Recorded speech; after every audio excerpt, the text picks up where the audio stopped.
You're watching Live Impact News on WCNC Plus. Time now is 12:30. Thank you so much for joining us. If you are just joining us right now, we just got off the noon news. So thank you so much for being right here on WCNC Plus. We are actually going to go over to Italy right now because our man, Elliot Markson, is there live. Elliot, how are ya?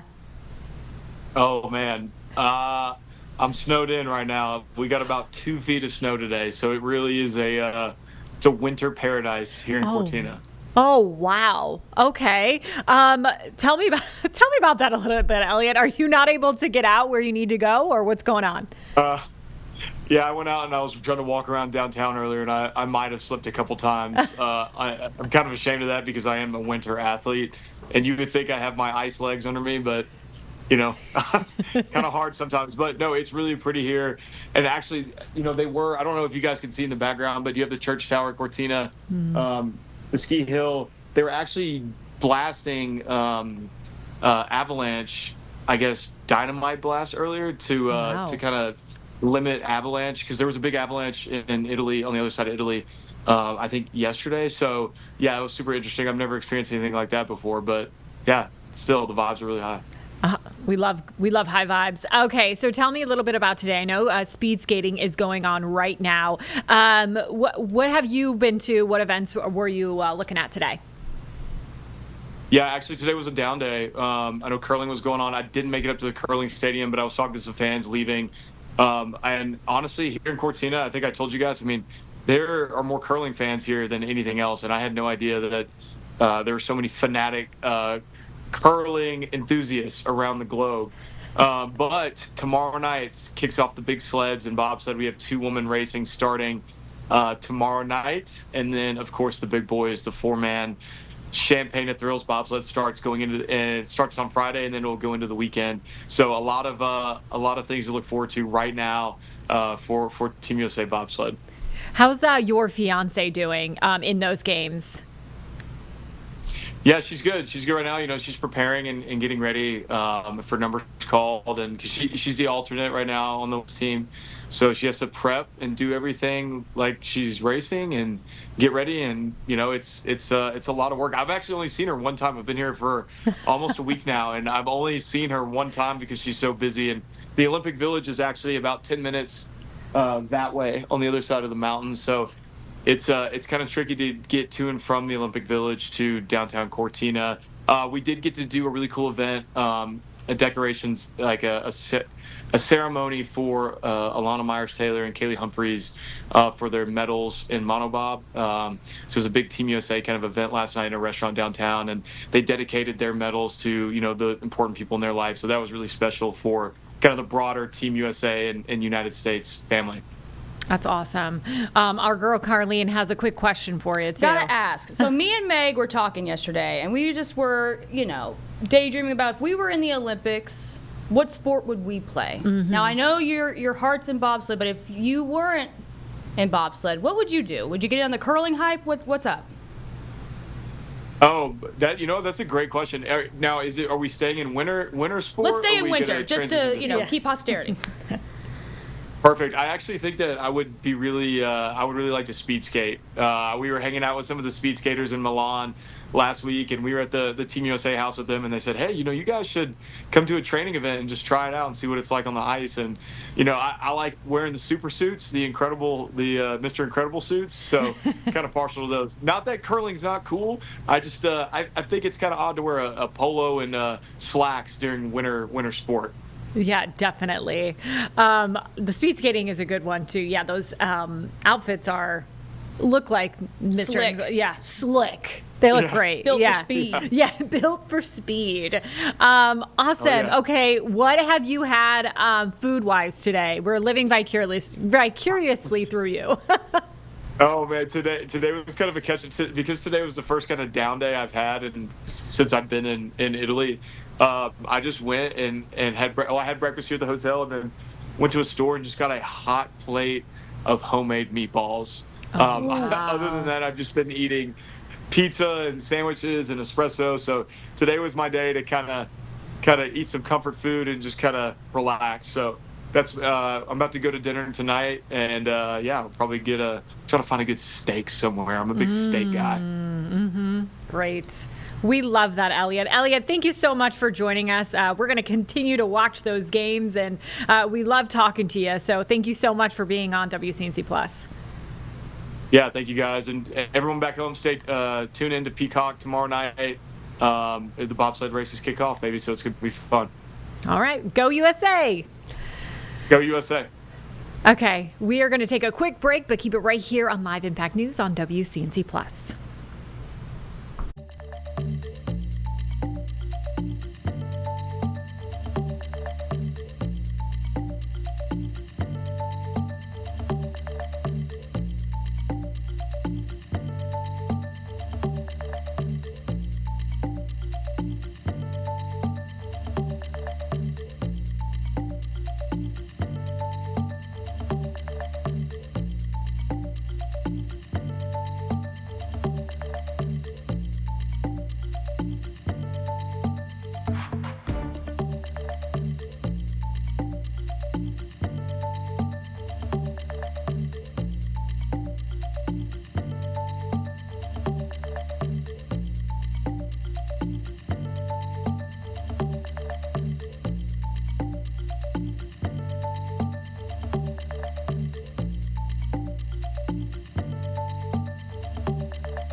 Welcome back to Live Impact News right here on WCNC Plus. We do have some breaking news for you at this moment. If you are taking a look at your screen, this is I-85 right near Bessemer City Road. So we do know that this is a 2-vehicle fatality crash on I-85.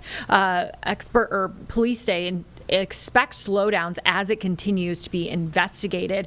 We are told by police that a car hit a parked semi-truck. So we are expected to learn even more information later today. But like I said, 2-vehicle fatal crash on I-85 South near Bessemer City. So as crews continue to investigate, please make sure you slow down around that area and expect some delays. For now, though, we are going to switch it on over to Washington, D.C. They've been at a meeting for quite some time over there talking about the ballroom renovation. So let's take a listen into that. So we will now come up with the second submission by the Department of General Services on behalf of the DC Public Schools. This is a concept design for, in this case, renovations and additions to an existing building, Ketchum Elementary School, which is located in the Anacostia neighborhood and adjacent to the recently completed Anacostia Recreation Center. The existing historic school was completed in 1908 to a design by Snowden Ashford, who was DC's first municipal architect, with additions completed by others in 1940 and then in 1960. The historic building is 3 stories high with a hipped roof over an arched central entrance along 15th Street. The proposal would retain this original 1908 building and the 1940 wings, but demolish the 1960s structure. 2 new 3-story pavilions would be inserted at the corners of the historic block, and a new 3-story bar that would increase classroom space and provide a gymnasium, cafeteria, all connected to the existing building by a glass connector. The main entrance would actually be relocated within that new rear addition. Looks like they have moved on in discussing different projects that they have instead of the ballroom renovation. I know that they were speaking about that earlier today around 9 a.m. So looks like those conversations have finished up. So for now, we're going to take a look at your forecast for today and the rest of the week. I hope you're having a great Thursday. I'm meteorologist Majestic Storm. Did you notice this morning how warm it was? Now as we're heading into the afternoon, temperatures will just keep on getting warmer with 70s returning today. Now we do still have quite a bit of cloud coverage out there, but I do suspect that as we head into the afternoon and especially early into the evening, we'll see a little bit of sunshine break through those clouds. This morning, stepping outside, look at this. We only dropped down to 59 degrees. It was such a warm start to our Thursday, and a lot of it had to do with the clouds that were lingering. It really didn't allow those temperatures to cool a lot overnight, and now we're going to get ready and prepared for temperatures to climb back into the low 70s today, gradually clearing out. And then tomorrow for our Friday, are you ready for this one? Temperatures will be at nearly 80 degrees, and we will have a little sunshine to look forward to for our nice Friday forecast. If you're already making those weekend plans, we do have some rain chances returning and the possibility of a few isolated thunderstorms. Yesterday, we topped off at 68 degrees. Today, 74, and by tomorrow, getting even warmer than that. Look at this. We're talking about possible record warmth, not just today, but really, I think tomorrow we will smash that. Our current daily high record is 77 degrees. That was set back in 2014, and today we're going to be forecasting 79 for tomorrow. So really seeing those warm temperatures across the board. Now our drought monitor gets updated and released every Thursday, and we like to see comparisons as to what happened last week and if anything better is happening this week. And unfortunately, we really haven't seen any great improvements even after all that rain that we saw on Sunday. Most of the Carolinas under a severe to even extreme drought, so to say that we need some rain is kind of an understatement. Here's the deal. As we're heading into the later half of the day, this is about 5 o'clock tonight, nice clearing skies, temperatures into the 70s. Could be a good night to head outside for a nice evening walk, maybe find a patio, have some dinner outside, because remember, at that point, we'll actually have some sunshine.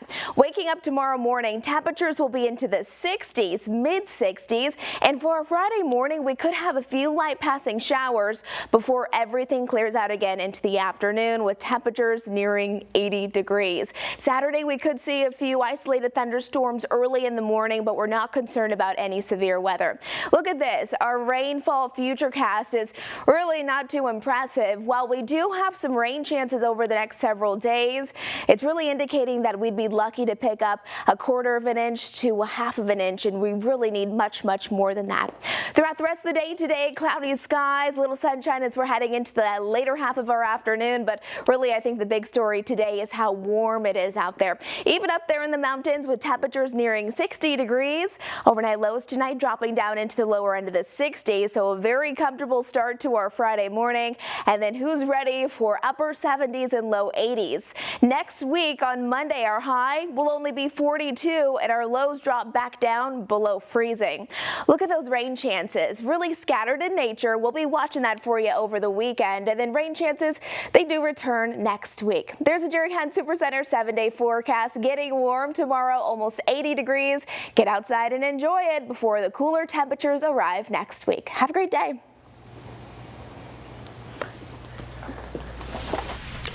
All right, so some rain this weekend. So hopefully you can just cuddle up on the couch there and watch your favorite show, because that's what I plan on doing. We're going to take a break right here on Live Impact News, but keep it with us on WCNC Plus.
You're watching Live Impact News on WCNC Plus. Happy Thursday, everybody. We are almost there to Friday. We're going to head on over to Fort Worth, Texas right now, where Representative Jasmine Crockett is making a campaign stop there. So let's take a listen into what she has to say.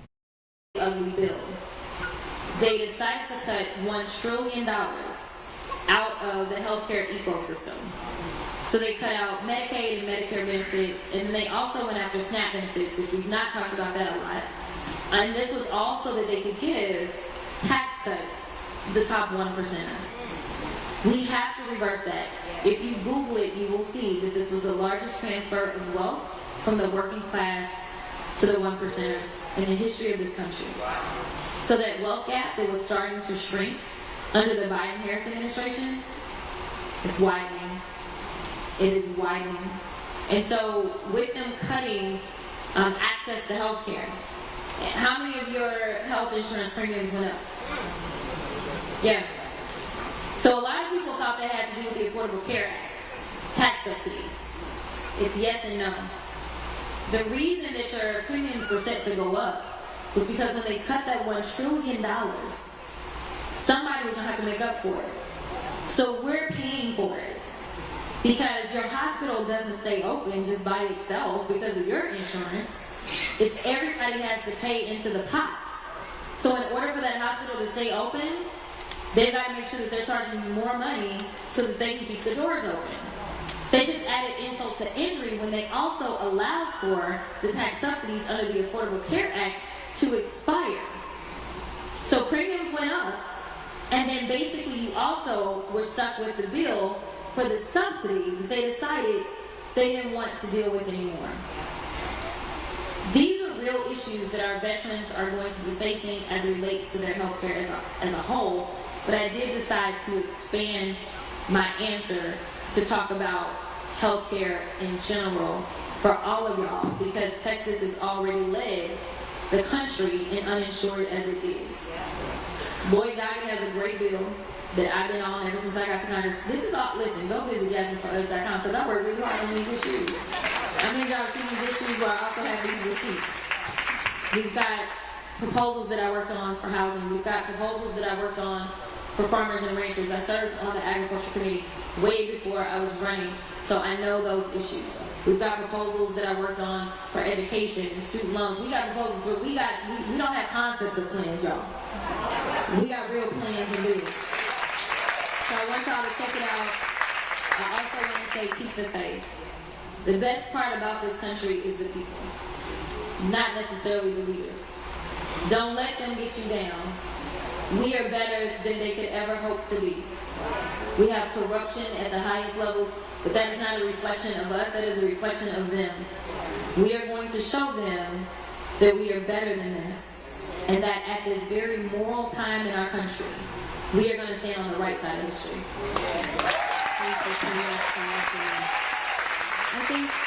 I can't speak for everybody, but I'll just speak from my point of view. You have made so many of us feel seen and protected and safeguarded, and you brought humanity back into a space where it's been depleted. Thank you so much for your time, for being here, and to our next senator, Jasmine Charlotte.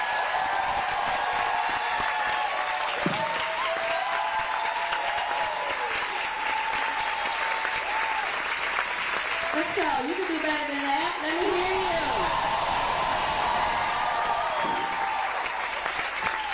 So thank you all for being here. Thank you, Sarah Farrell. Will you give her a hand, please, for moderating this wonderful conversation?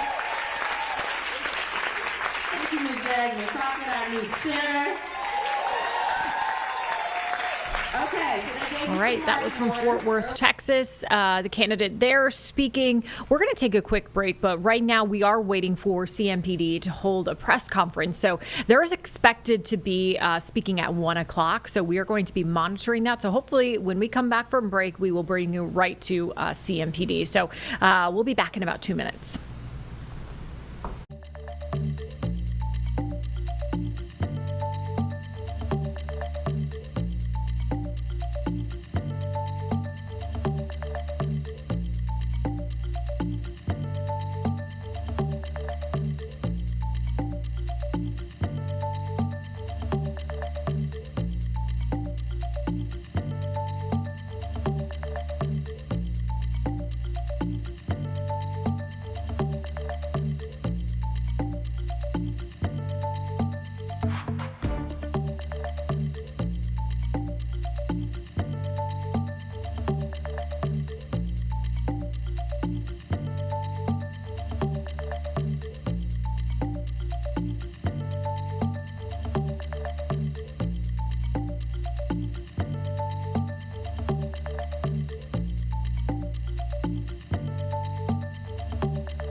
Watching live Impact News on WCNC Plus, our Danielle Stein sat down with Con Knippel with the Hornets to talk about his season and how it's going so far. So let's take a listen in. Con, it's now been 7 months since we talked at the top of the Lowe's Tower when you were being introduced officially as a Hornet, which is so crazy. It's been that long at this point. Between the first 2/3 of the season at this point to this all-star break, have you had a moment at least to sit and reflect on what this year has kind of meant to you and looked like? Not really, honestly. Yeah. It's been a lot of go. A lot of games, a lot of time in the gym, a lot of travel. But I've really enjoyed it, and it's been a lot of fun. And just, with the development of the season, a lot of fun basketball ahead. Yeah, it's a bit of a different pace compared to the college game in terms of the travel, a lot of go. Like you said, I know you guys haven't really practiced here in quite a few weeks before today at this point. How has the pace and the adjustment been for you, would you say, at this point? Yeah, I think it is the biggest adjustment. It's not really as much the physical as it is the mental, I would say. Just how to approach the travel and how many games there are, how to be, sharp for every game and every shoot around and practice, film session. So that's been the big challenge, and I've really enjoyed it. Something that you said to me the last time we spoke was keeping that inner voice is something that's pretty important, because you never want to feel too good about your game, because then you won't continue to grow. How have you kind of been balancing keeping that inner voice through this rookie season so far, while also realizing I'm doing some pretty cool things so far too? Yeah, I think it is the ultimate balance. Because you got to be confident to play in this league, and you got to be confident in your abilities. Because if you're not, it can kind of eat you alive a little bit. But also, there's got to be the guy in there that I feel like is like your inner dog that's telling you you're not good enough. Because right. that'll really help you get better and improve. I spoke with your mom a couple months ago for a different story, and something that just made me crack up. She was like, "My little guy, how is he gonna play up against some of these, big players like Rudy Gobert?" When you're up there at the All-Star weekend with Giannis, for example, I know you guys had a good conversation. What's that kind of been like for you to meet some of these big figures in the NBA, and you're kind of equals at this point? It's fun because, especially like Giannis or especially him, because he plays in Milwaukee in my hometown, so that's really special for me. But those guys you grow up watching, and you grow up as a fan of the game, so it's really, really special to see those guys and be able to talk to those guys, ask those guys stuff, ask them questions, and really as just because at the end of the day I'm still a fan. Right. And I really enjoy this game, so being around those people is really cool. He said you are one of the smartest rookies that he has met in his career, which has to definitely mean something to you. How do you feel like your basketball IQ has grown since you've been in this building with the Hornets? Yeah, a lot. I think like going back and sometimes and watching college games, it is there is a step up, obviously, in the understanding of the game. I think my awareness of time and score, constant awareness of that, or that it's needed in the NBA. Like, you got to be able to know what's on the shot clock, how many fouls do we have. All that stuff is it's important in the college game, but I don't think that many players really use that to their advantage. Where in the NBA, it's pretty necessary. A lot's obviously made of your three-point shooting, as it should be, but a lot of people are talking about something they saw this past week at the Rising Stars game, which we also saw during a summer league game, is you diving on the floor for a loose ball. What is that, element of your game, just that competitive player that you are, kind of come from, and where does that part become an underrated portion of your game as well, too? Yeah, there was a quote from Larry Bird that was kind of, my dad has these sheets of all like NBA players in quotes and good body language, bad body language, and one of them was a guy just watches a guy watching a ball go out of bounds without diving for it makes me sick. That was one of them. So I think of that all the time. But really, it's just if you're going to compete, you might as well give it all you have and put your body on the line a little bit. You mentioned your dad. I want to know a little bit more about this men's league and how old you were when you were playing with them. And did that kind of teach you when you were younger about playing with some of the big guys? Yeah, I mean, I think so. My dad runs a men's league in Milwaukee for 20 years now. And it's all the guys that play in it are former college players, mostly D3, but a lot of, and because we have a lot of D3 schools in the area, but there's D2 guys and some D1 guys that have come along the way, and so it's like a really high level league, and so I think playing in that, as I started in 8th grade. Wow. So playing in that I think was the biggest key to development for me and my basketball journey, because you learn how to be physical, how to move without the ball. All right, we're going to head over to CMPD headquarters right now because they are holding a press conference. So let's take a listen in. As we share news for a 35-year-old cold case. For more information, I'm going to ask Deputy Chief Ryan Butler with the Investigative Services Group to come up to the podium and give us that. Deputy Chief.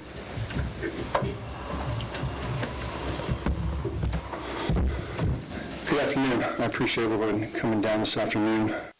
Lieutenant Fletcher said, my name is Ryan Butler. I serve as the Deputy Chief of the Investigative Services Group. We're here today to share an important update regarding a homicide case that has remained unsolved for over the last 35 years. This morning, our violent criminal apprehension team located and arrested Marion Gales based on work done by our cold case homicide detectives. I want to commend the work of our entire cold case unit, the detectives, professional staff, and particularly the work of our crime lab. This case highlights the fact that our work never stops. We always want to have timely resolution for all of our victims, for the survivors, for those in our community who are directly or indirectly impacted by senseless crimes of violence. But I believe that today's arrest emphasizes our commitment to continue the work. Sometimes there are delays not due to activity or due to inactivity, but rather due to limitations of technology that we have at the time. As technology advances, much as it impacts all of our daily lives, technology impacts our ability to provide resolution to our criminal investigations. As we obtain that technology, as we roll it out, as it becomes incorporated into our investigative processes, we go back and revisit cases that remain open to determine whether information that's been previously collected may be reevaluated, retested, or reanalyzed to give us new leads or to verify information that we have, theories that remain unproven. And in this case, it was just that type of technological advancement that allowed our crime laboratory to take evidence that was previously collected, reevaluate it, and bring clarity to that evidence, which led to the charges that were served on Mr. Gales this morning.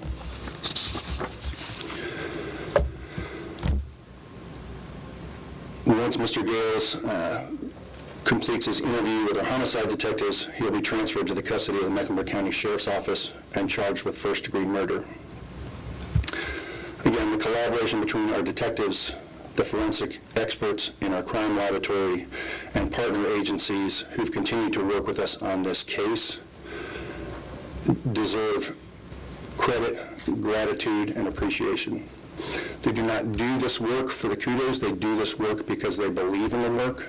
They do this work because they believe in bringing justice to victims' families, no matter how long ago the incident occurred. I think this also emphasizes the belief that CMPD has in technology and innovation, because we remain committed to serving our community, no matter how long that delay is in bringing justice. I want this case to serve as a reminder to our victims' families that we will continue to seek justice, whether the crime occurred yesterday or decades ago. I want this also to be a reminder to suspects who have remained uncharged in cases, that we will not stop until we have resolution, until we have determined who is responsible for these heinous acts and are able to bring them to justice. Again, I thank you for being here today, and I will take questions. Jeff Schimmer with the Charlotte Observer. Can you tell us more about what this technology was that aided in this investigation? Sure. So as you might imagine, DNA analysis is very complex. I've had the opportunity to go upstairs and spend some time with our biology section. It is a very laborious task in order to ensure accuracy in the process, in the results, in the verification of the results. And in many other cases, we have DNA mixtures, which means that the presence of more than one DNA profile is present. And with our previous technology, there were times when it was difficult to discern exactly what the profiles were that were in this mixture. And in this instance, newer technology that we've obtained allowed the lab to reevaluate evidence that was previously collected and was able to verify more clearly the profiles associated with those samples, and which directly linked Mr. Gales to the incident location and to the victim. Chief Ryan, could you tell us more about what Mr. Gales did? Accused. Who is the victim, and was there an association? Sure. So this is in regards to the July 27th, 1990 homicide case involving Kim Thomas Friedland. The association between the two has certainly been subject to a variety of investigations and previous news stories, and there are various versions of events. The version of events that we are most interested in is the information we get directly from our suspects, our witnesses, and what our evidence tells us. So as far as the direct relationship, I will let that be borne out during the judicial process, but I will tell you that we have direct criminal physical evidence linking Mr. Gales to the incident location and to the victim. Hannah Getz, WSOC. Does this completely clear Dr. Friedland? So our cases are never complete until they're complete. And I know that seems like a bit of a nebulous answer, but I'll tell you that until the detectives feel that all evidence has been obtained, that all questions have been answered, I will tell you that we will never complete or say that our investigation is complete. I will tell you that we have evidence today to criminally charge Mr. Gales in the homicide of Kim Thomas Friedland. Where was Mr. Gales arrested? Mr. Gales was arrested here in Charlotte. At his home? At a residence here in Charlotte, yes, ma'am. I appreciate everyone coming out today, and we will be releasing additional information later through the PIO. Thank you. All right, hearing from CMPD there on that cold case. We're going to take a quick break right now, but keep it right here on WCNC Plus.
Welcome back to Live Impact News. Time now is 1:11. We're going to head back to this Colin Gray trial. It's happened in Georgia right now. So right now it looks like they are showing a body cam video, but I want to tell you a little bit about this. So Colin Gray is the father who allegedly bought his son an AR-15 rifle, and that his son allegedly used it to kill 2 students and 2 teachers during the high school shooting in September of 2024, despite months earlier being told that his son could be a threat to others. So we are watching this trial right now because the father could also be held accountable, but Gray has pled not guilty to nearly 30 charges. So let's take a listen in to this trial. They are. I mean, there's nothing loaded, but they are. We did a lot of shooting. We did a lot of deer hunting. He shot his first deer this year. You know, so like I'm pretty much in shock, to be honest with you. Well, I'm a little pissed off, to be even really honest with you, if that is what was said. But well, we've been up to school for so many times now. The information I got was sort of incomplete. I don't know how old it is. And like I said, the original complaint went to your other address, or your previous address, and that's where we just came from. Yeah, no, I'm sure it wasn't. I don't know. And so we ran I had a name, date of birth. Yeah. That's how we got his address. So, I mean, I swear to God, we're going to school. I've been up to school, like, I'm on first name, but I just was up there 3 days ago for his finals, talking to the principal, like, look, make sure Colt's good. He gets flustered and under pressure. He doesn't really think straight. And we just, just kind of put your arms around him, get him through 7th grade. I just want to make sure he's good. Like, I mean, we're up there all the time talking to school. If you talk to that school, they'll know exactly who I am. I'll say that. I mean, because I'm up there that much, you know? Checking in on him. Yeah, I just want to make sure he's good. So I'm a little taken back by the whole thing, but I can tell you this, I take that very serious, and so does he, as a matter of fact. You know, he's... Say his first name's Colt? Colt, C-O-L-T, yes, sir. I mean, all I can do is ask him. Yeah, well, absolutely. Yeah, I want you to talk to him and just tell him. Like, I don't know anything about him saying shit like that. I'm gonna be mad as hell if he did. And then all the guns will go away. And they won't be accessible. You know, I'm trying to be honest with you, I'm trying to teach him about firearms and safety and how to do it all and getting him interested in the outdoors. Like I'm on my phone. Get away from those video games. Exactly right. That's the God honest truth. And the picture on my phone is him with blood on his cheeks from shooting his first deer. It's just the greatest day ever. So he knows the seriousness of weapons and what they can do and how to use them and not use them. So it's kind of a little bit of a shock. So in whatever y'all tell him, please instill in him that if this is whatever or wherever this has come from, this is no joke. Like, it's no joke. Well, we wouldn't either if it was. No, I know.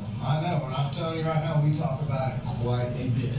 All the school shootings, things that happen. Yeah. All there. You getting picked on at school. He is. He's getting picked on at school. And is everything okay? That's why I keep going up there. You know, because you never really know. And I don't want anything to happen to him. So, yeah. All right, well, if you want to grab them, yeah, y'all talk. Or we can go in. Sounds like cool. Hang on.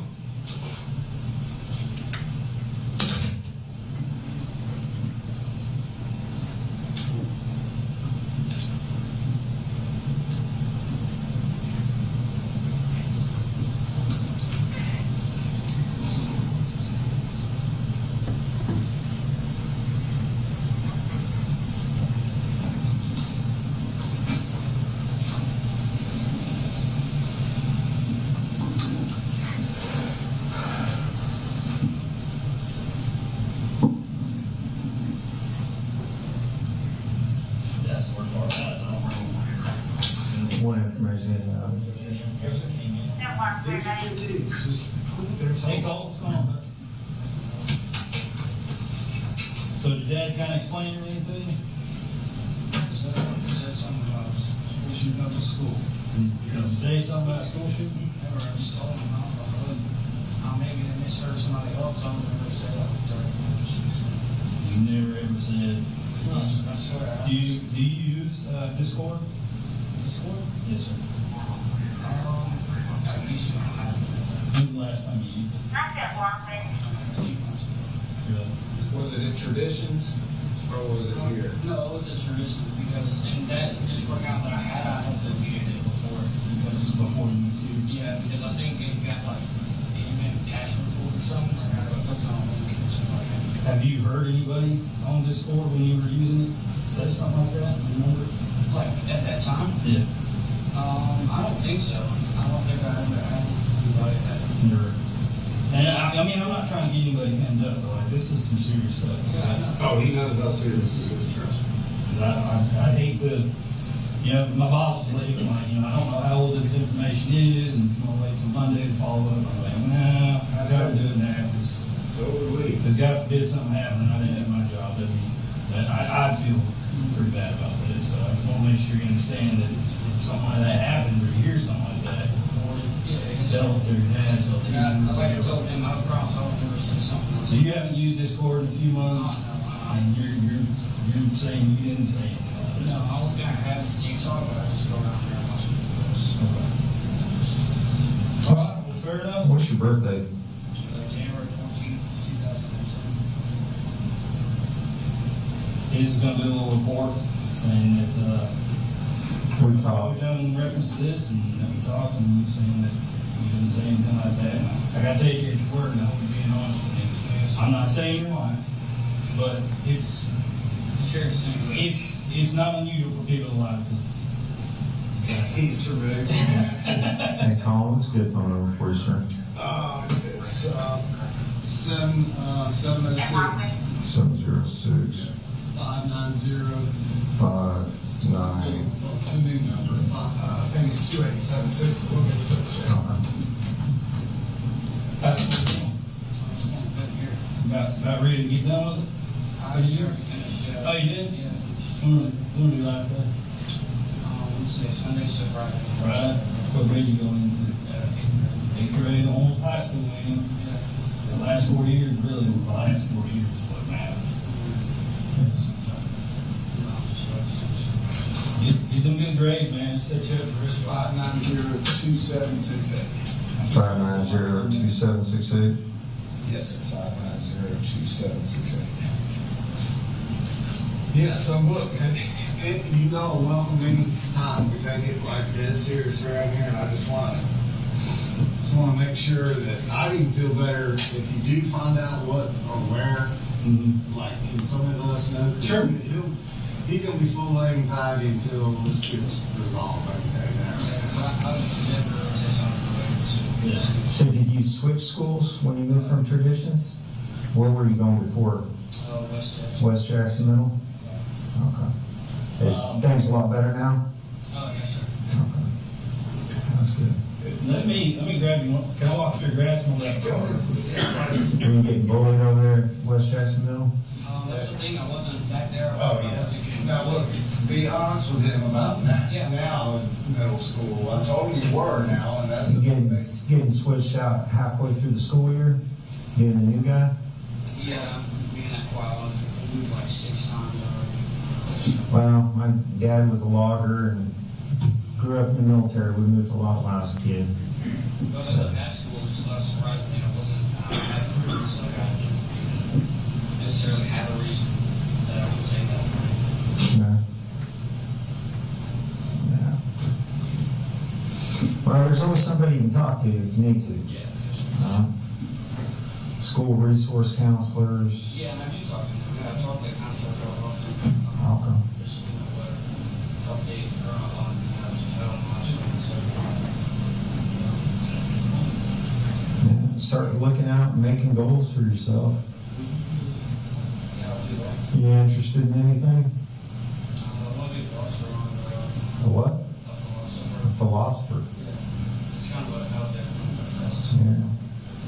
Well, I mean, do what you enjoy. I mean, I did 20 years in the military. You don't have to settle on just one thing. I did 20 years in the military, retired from that, and been doing this for 7. You don't have to fit everything inside the box. Yeah, I might branch out and do Yeah.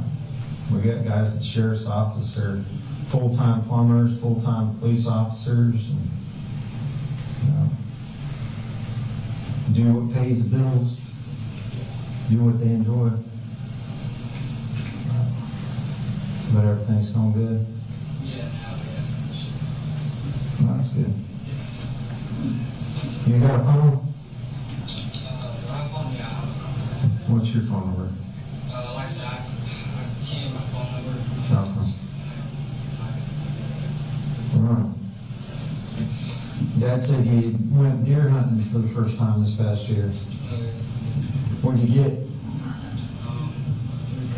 3-pointer? Fork on one side and one on a prong on the other, or? Yeah. Yeah, fork on one side, one on the other. Spike? Yeah.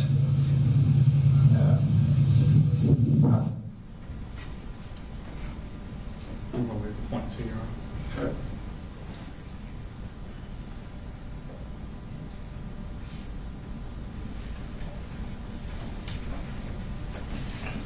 I've seen more one antler deer this year than any other time in my life. Out there in rut and breaking off an antler. Run around with just one set of antlers.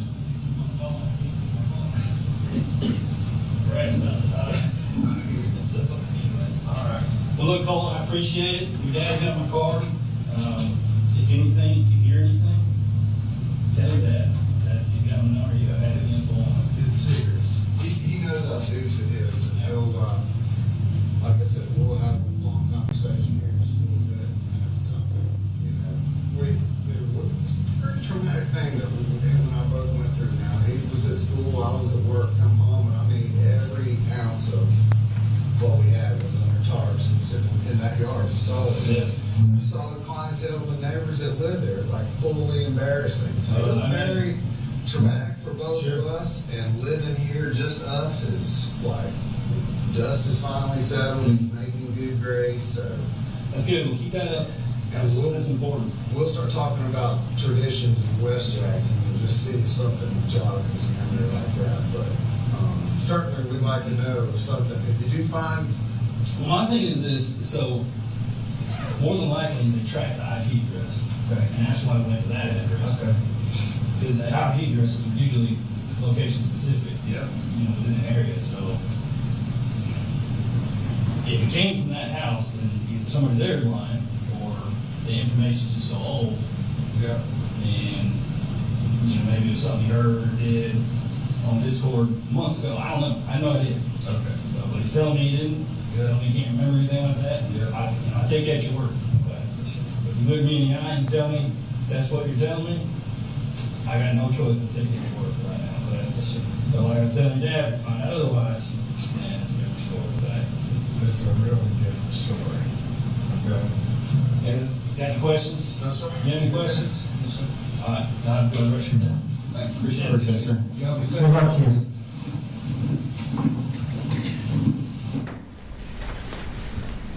So there was a part there where you stepped away from with Colin. Where did y'all go? I think we went to my car to grab a card. Okay. Like one of my business cards. And did you have any further conversation with him there? I did. I honestly couldn't tell you what was said. Okay. Unless it's in the report somewhere. Okay. Did you write a report about that also? I did. Okay. Did you write your report in close in time to when it happened? It was that. I think it was that Monday. I say. So you wrote it that day or the Monday? Mm-hmm. Okay.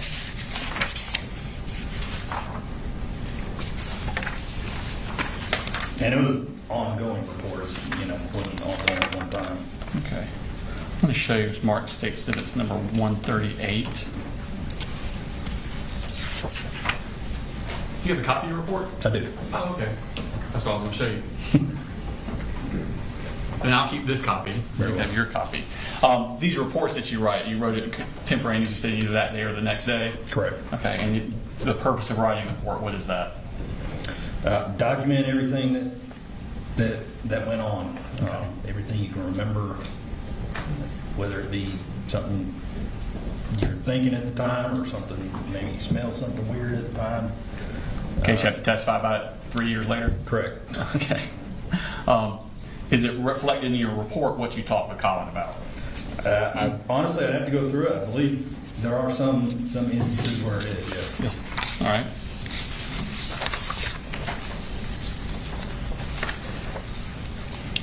Specifically, I'm looking at the top of page 2. Mm-hmm.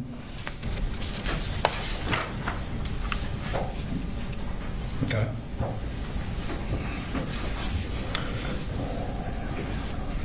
So at this point, had you been able to view the tip? No, only it was an attachment in an email. That was as far as I could get with it. Did you give any instructions to Colin before you left? As a matter of protocol, whenever something like this comes up, I typically tell people, especially when there's some kind of threat of a shooting, I tell them if you have any guns in the house, make sure the kids can't get to them. Obviously, people have a right to their Second Amendment. I can't tell him, I can't force him to lock guns in a safe or do anything like that without some specific court order telling him to enforce that. But just as a matter of protocol, whenever there's a threat involving guns, we tell parents, probably put your guns away, lock them up where your kids can't get at them. That's just good common sense, I think. And does it reflect in your report that you do that with Colin? Yes. Okay. And did you also advise him about Colt in school? Anything that should be done with that? I advised him to keep Colt out of school until we could resolve the matter. And how did he respond? Fortunately, school had already been excused for the year. Okay. So there wasn't really any concern of him going back to school that year. Okay. So school had already ended? Correct. Okay. On May 23rd, so 2 days later, were you able to open the tip? Yes. And did you review it at that time? I did. Okay. And where was the source of information in the tip coming from? It's a very good question. There was several different sources, it appeared. Palmdale, California, City of Cockburn in Western Australia, and Los Angeles, California. And what was the Discord user's name associated with? Let's see. I remember seeing it on here somewhere.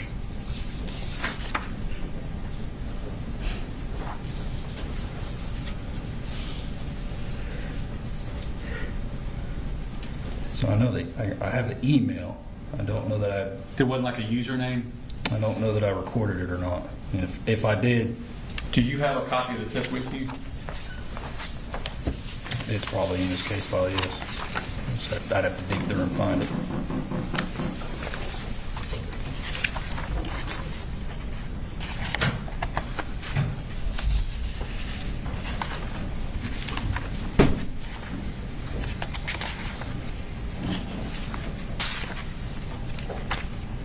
Actually, you know what? I think it's on this disc. I don't think I ever printed it out. Okay. You show you with marking exhibit number 208 for reference purposes.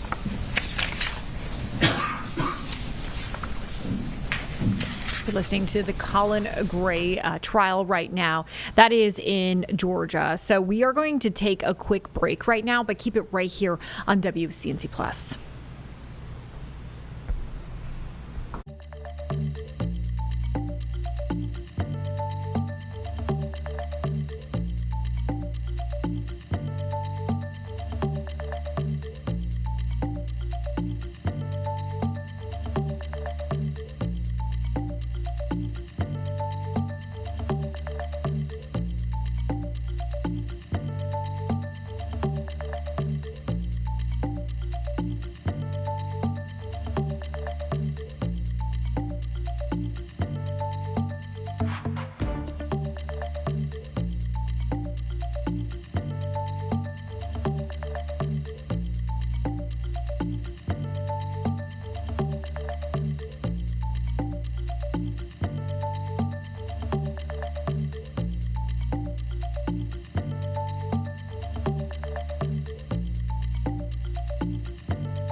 Welcome back to Live Impact News right here on WCNC Plus. We're going to go back to Georgia, where that Colin Gray trial is happening. We know that a deputy is on the stand right now answering some questions. Earlier, they did show body cam video of them talking to Colin Gray and his son just about some things that they were hearing about a potential shooting. So let's take a listen in.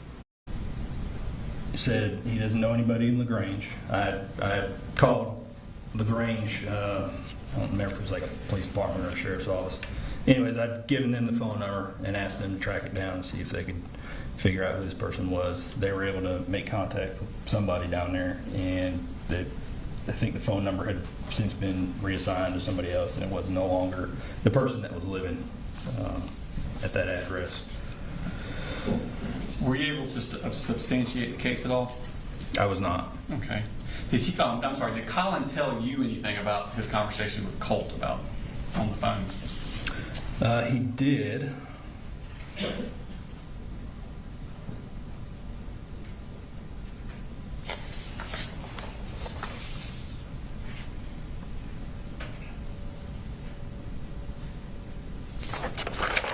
See if I can find it. I believe it's on page 4 of your report. Mm-hmm. The last paragraph.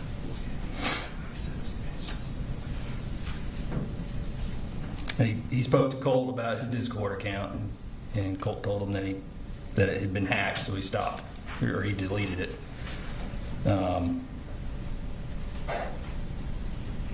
Because they didn't want anybody to use that account for nefarious purposes. That's what I wrote. So I urged Colin to take necessary precautions to secure his son's personal information, like social security numbers, things like that, because a lot of times kids are unwitting and will offer information to people. So I just told him, you can go on and put a freeze on somebody's social security number so nobody can open an account or anything like that. And is that all the involvement you have with the case? Yes. Okay. Nothing further, Your Honor. Cross.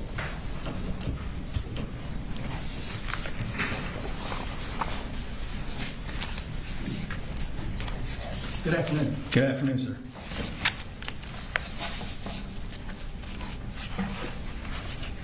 Is it Deputy Miller? Is that right? You can refer to me as Danny. I'm not a stickler for decorum. Okay. You indicated to us, and I think we saw the movie, that you and another officer went over specifically to ask Colt if he were the one that was involved in this apparent email or text or something that had come through on the internet. Is that right? Correct. Okay. Are you familiar at all with the dark web? You know what that is? Vaguely, yes. Okay. Did you ask Colt if he was involved in the dark web, if he got on it, knew what it was? It didn't really occur to me. Okay. But you knew that this Discord was a part, could be a part of that dark web network. I wouldn't say I knew that, no. Okay. Were you given any information about how this threat was communicated, other than the fact that it came up over the internet? Can you be more specific? I mean, how was it communicated? Was just something put out on the internet, or was it directed to a particular person? I believe it was like a chat room. Chat room. My understanding of Discord is it's like a group chat. There's often many people that are within this chat room. Okay. And they just have conversations. And initially, I think it was supposed to start out as a gaming platform where people could talk about their video games and how build strategies or whatever. Okay. And Mr. Colin Gray, when he came to the door, he indicated to you that certainly he would cooperate with you. He did. As a matter of fact, he went and got his son immediately. Correct. Brought his son out. gave you the opportunity to talk with him about whatever you wanted to talk with him about. Did he ever tell you, I don't want you to talk to him anymore? Not that I recall, no. Did he ever tell you, you can't come back and talk with him at any time? No, sir. So when you began to talk with Colt, you asked him about whether he had made this threat, and he said, no, I swear I didn't. Right? And you talked to him a little while longer, and at the end, you indicated that you didn't believe he was the one that made the threat. Right? Correct. Okay. And his father, from what we saw in the video, indicated to you, if you believe this, all the guns in the house are gone. Isn't that what he said to you? Maybe. I don't remember him saying that. Is that what was in the video? Okay. If it's in the video, then you... That's fair. That's a fair assumption, yeah. And he also said, you know, I'd like for you to follow up with me and let me know if there's anything else I need to know about this situation. He wanted you to follow up with him, correct? After the conversation that you had with him the next day, did you ever follow up with him again? I don't believe so. Okay. Honestly, I don't remember. All right, but you don't have any records, any information that you talk with him again? No.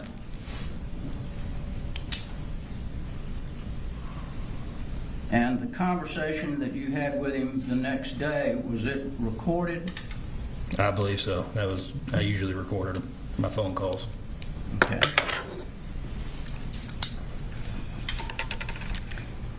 And I think you indicated that it's protocol that you normally say you need to watch your guns if there's a threat, especially now if school's going on, and you need to keep him out of school until we figure out whether this is true or not.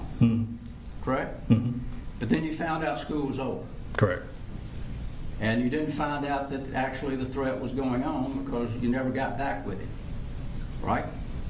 I'm not sure. You never got back with Mr. Colin Gray and told him that we found out anything else after the phone call. After that second phone call, you know. I believe I told him that I wasn't able to substantiate the case at that point. Okay. And that it wouldn't go any further. So at that point, there wasn't any need to follow up after that. Sure. At that point, you were not able to substantiate anything. At that point, the case went away. Correct. And nobody ever called him again. Correct.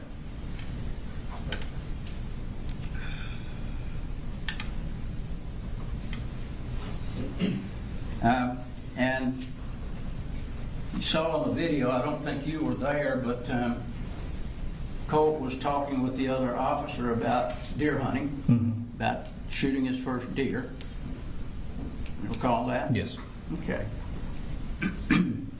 Is that something that Colin or Colt had indicated you that they bonded by hunting together? You know? He had indicated that he was trying to get him interested in outdoors and involved with some sort of outdoor sports. Whether or not that was a bonding moment, I can't speak to what their relationship was like, but one could assume as much, yes. Okay. Well, when you had a conversation with him outside of the view and sound of the camera, did he indicate to you, and that's Colin Gray, that they bonded that way, that they went hunting together? Honestly, without hearing a recording, that conversation was 2.5 years ago. I can't recall. All right. I apologize. No problem. And Colin Gray also indicated in that video that we saw that this is no joke. You know, I want to know. You remember him saying that? I do.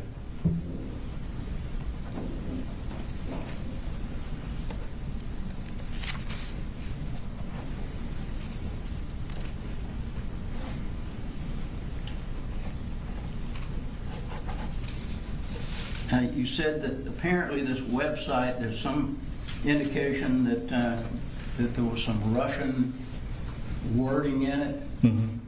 Yes. And that came through the Discord? Yes.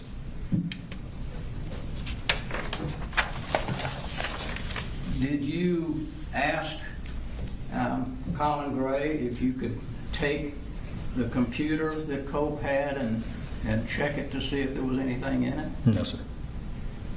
Did Mr. Colin Gray indicate to you that he didn't know anything much about computers? Maybe, I don't recall. Okay. I don't think I have anything further. Thank you. Any redirect? Yes, sir. Let's speak about, have you ever met Colt before? No, sir. Have you ever spent any time with him? Do you know anything about his history? I did not. Okay. When you were talking to Colin Gray, did he mention anything to you about 2 years before the police coming to his house? No. Okay. Did he mention anything about Colt searching how to kill your dad on the computer? No. Okay. Did he say anything about his time at West Jackson Middle School, where Colt got in-school suspension 3 times in his first 3 months there? Not that I recall, no. Okay. Did he say anything about when he was at Jefferson High School that school year that he had missed 25 days of unexcused absences? No. Did he talk about that at that school year at Jefferson Middle School that he had actually vandalized the bathroom in Jefferson? No, he did not. So he didn't tell you any of this history of Colt that you might be able to better understand? No, sir. Okay. No further questions, Ryan? Because you were not there to interview him about truancy, right? About truancy? Right, about missing school. No, sir. You were not there to ask him about whether or not his son had ever done anything in school bad. No, sir.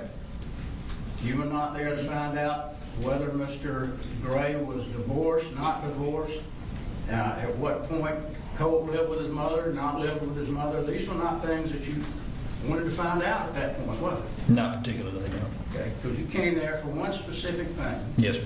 And if you wanted to ask Mr. Colin Gray about any of these other things, you could have asked him. Correct? Yes. Okay. Any excuse? All right, thank you, sir. Thank you, Your Honor. Thank you, Gary.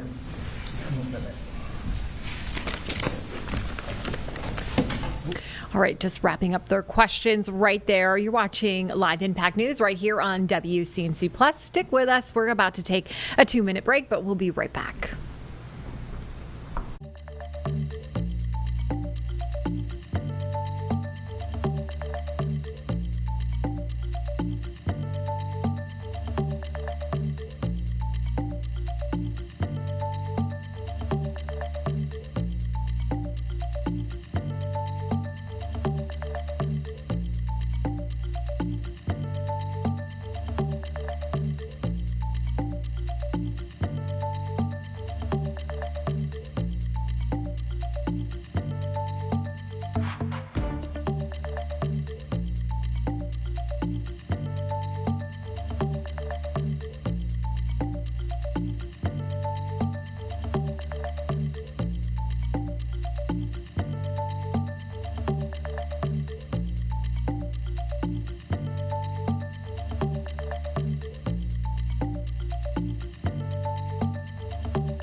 Welcome back to Live Impact News on WCNC Plus. We're going to head back to that trial, but first, let's take a look at traffic right now. This is I-85 near that Bessemer City exit.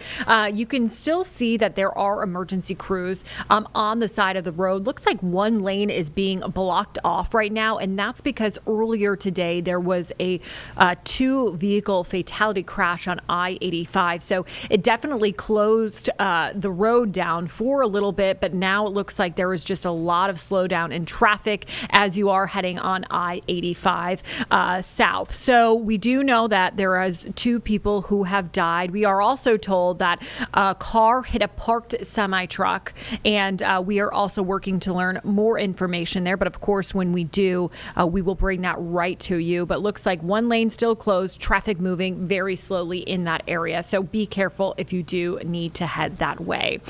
For now, though, we are going to send it back to that Colin Gray trial. It looks like they are interviewing others on the stand. So let's take a listen in.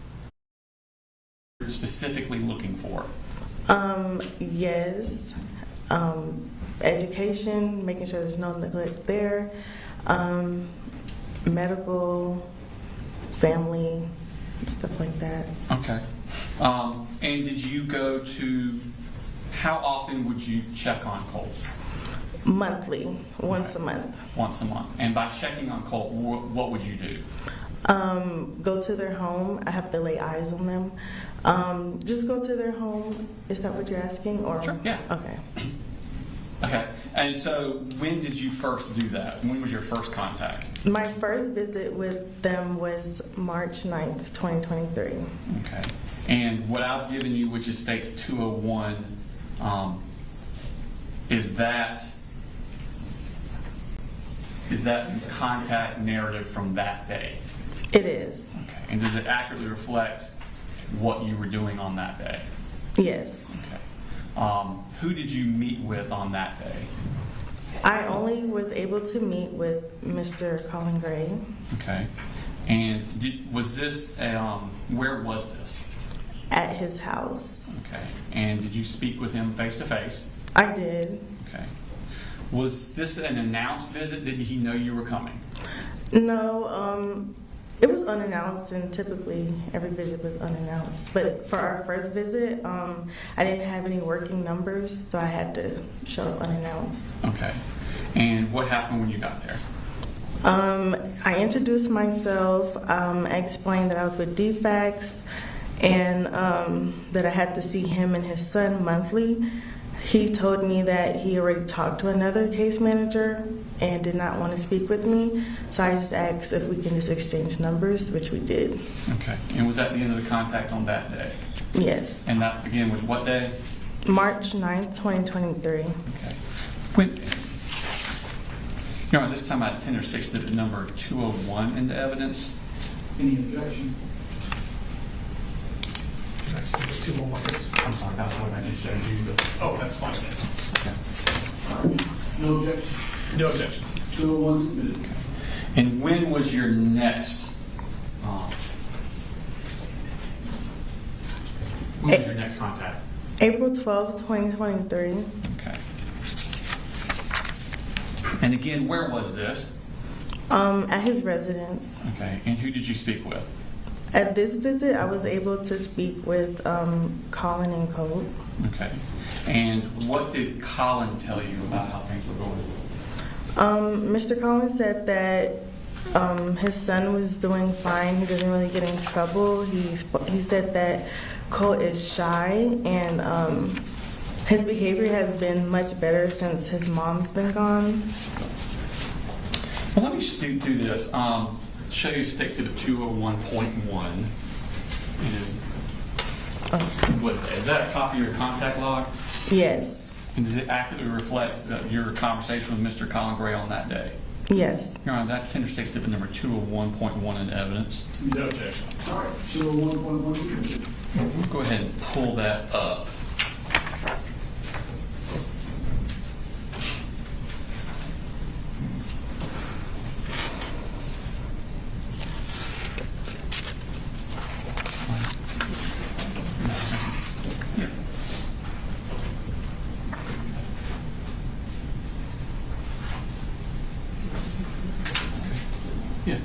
12.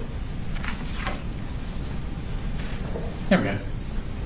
So is that what we're talking about? Mhm. I noticed that on the left, there are certain, it's like subjects that are underlined. Yes. Okay. Something we have to talk about each time. Is this kind of like a checklist y'all have of topics you have to talk about? Yes, Okay. And do you do this every time you do the visit? I do. Okay. And so on this one, did you ask about his well-being? Yes, I did. Mhm. And what did he say?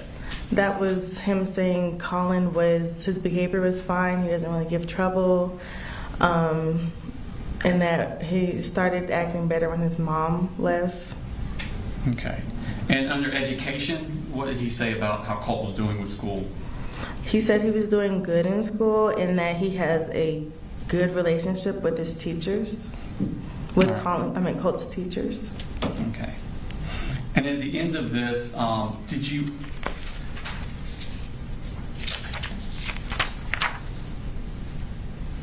Under the very bottom, it says case planning services, drug screens. Mm-hmm. Did you offer any services for Colt? I did. I asked if he thinks Colt needs therapy to address the issues going on in the home with his mom, and he stated no. Okay. But we'll keep an open mind. Okay, is that on the second page? Well, this is on the first page. Well, the end of the first one and the top of the second one. Did he make any mention to you of any bullying Colt was getting at school? No, not at this time. Okay. So then I want to when was your next contact? March 5th, 2023. Okay. I'm sorry, maybe I've got dates wrong. I had first visit March 9th, second visit was Oh, I'm sorry. April 12th, she just said March 5th. May. I'm sorry. So your next one is May 5th, 2023? Yes. It shows 1.2. And is that your contact log from Yes. that day? Mm-hmm. And does it accurately reflect your conversation with Colin Gray on that day? Yes. Okay. And like, Your Honor, I tender states give it number 201.2 in evidence. No objection. All right, 201.2 is admitted. And again, this contact, was it face-to-face? Yes. And was it at the residence? Yes. Okay. And was it unannounced? Yes, and it was typically, well, every time it was unannounced because every time I would call, I could never reach him on the phone by text or voicemail, so I just had to show up. He wouldn't answer phone calls? No. Okay. So what happened when you arrived? I had to ring the doorbell a few times. When he did answer, he was in his towel, his chest was out, and he said that he had to go back and change his clothes, but before he was confused why I kept coming back, and I told him, like I did the first visit, that I had to see them monthly. Okay. And did you go through that checklist with him also? I did.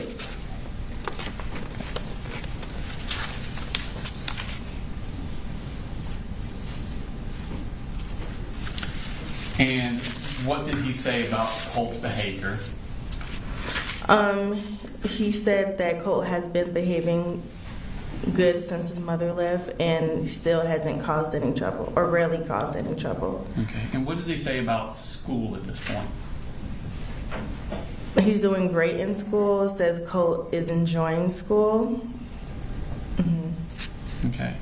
Does he make any mentions of problems with bullying at school? No, not at this time. Okay. Did he tell you that the 2 weeks prior he sent an email to the school on April 17th about bullying? No, he did not. Okay. Did you talk to him about further services? Yes, I would ask if he, well, at this time, I told him that the other case manager that was working with Miss Marcy, that they want Colt to do counseling. And when was your next monthly visit? June 9th, 2023. Okay.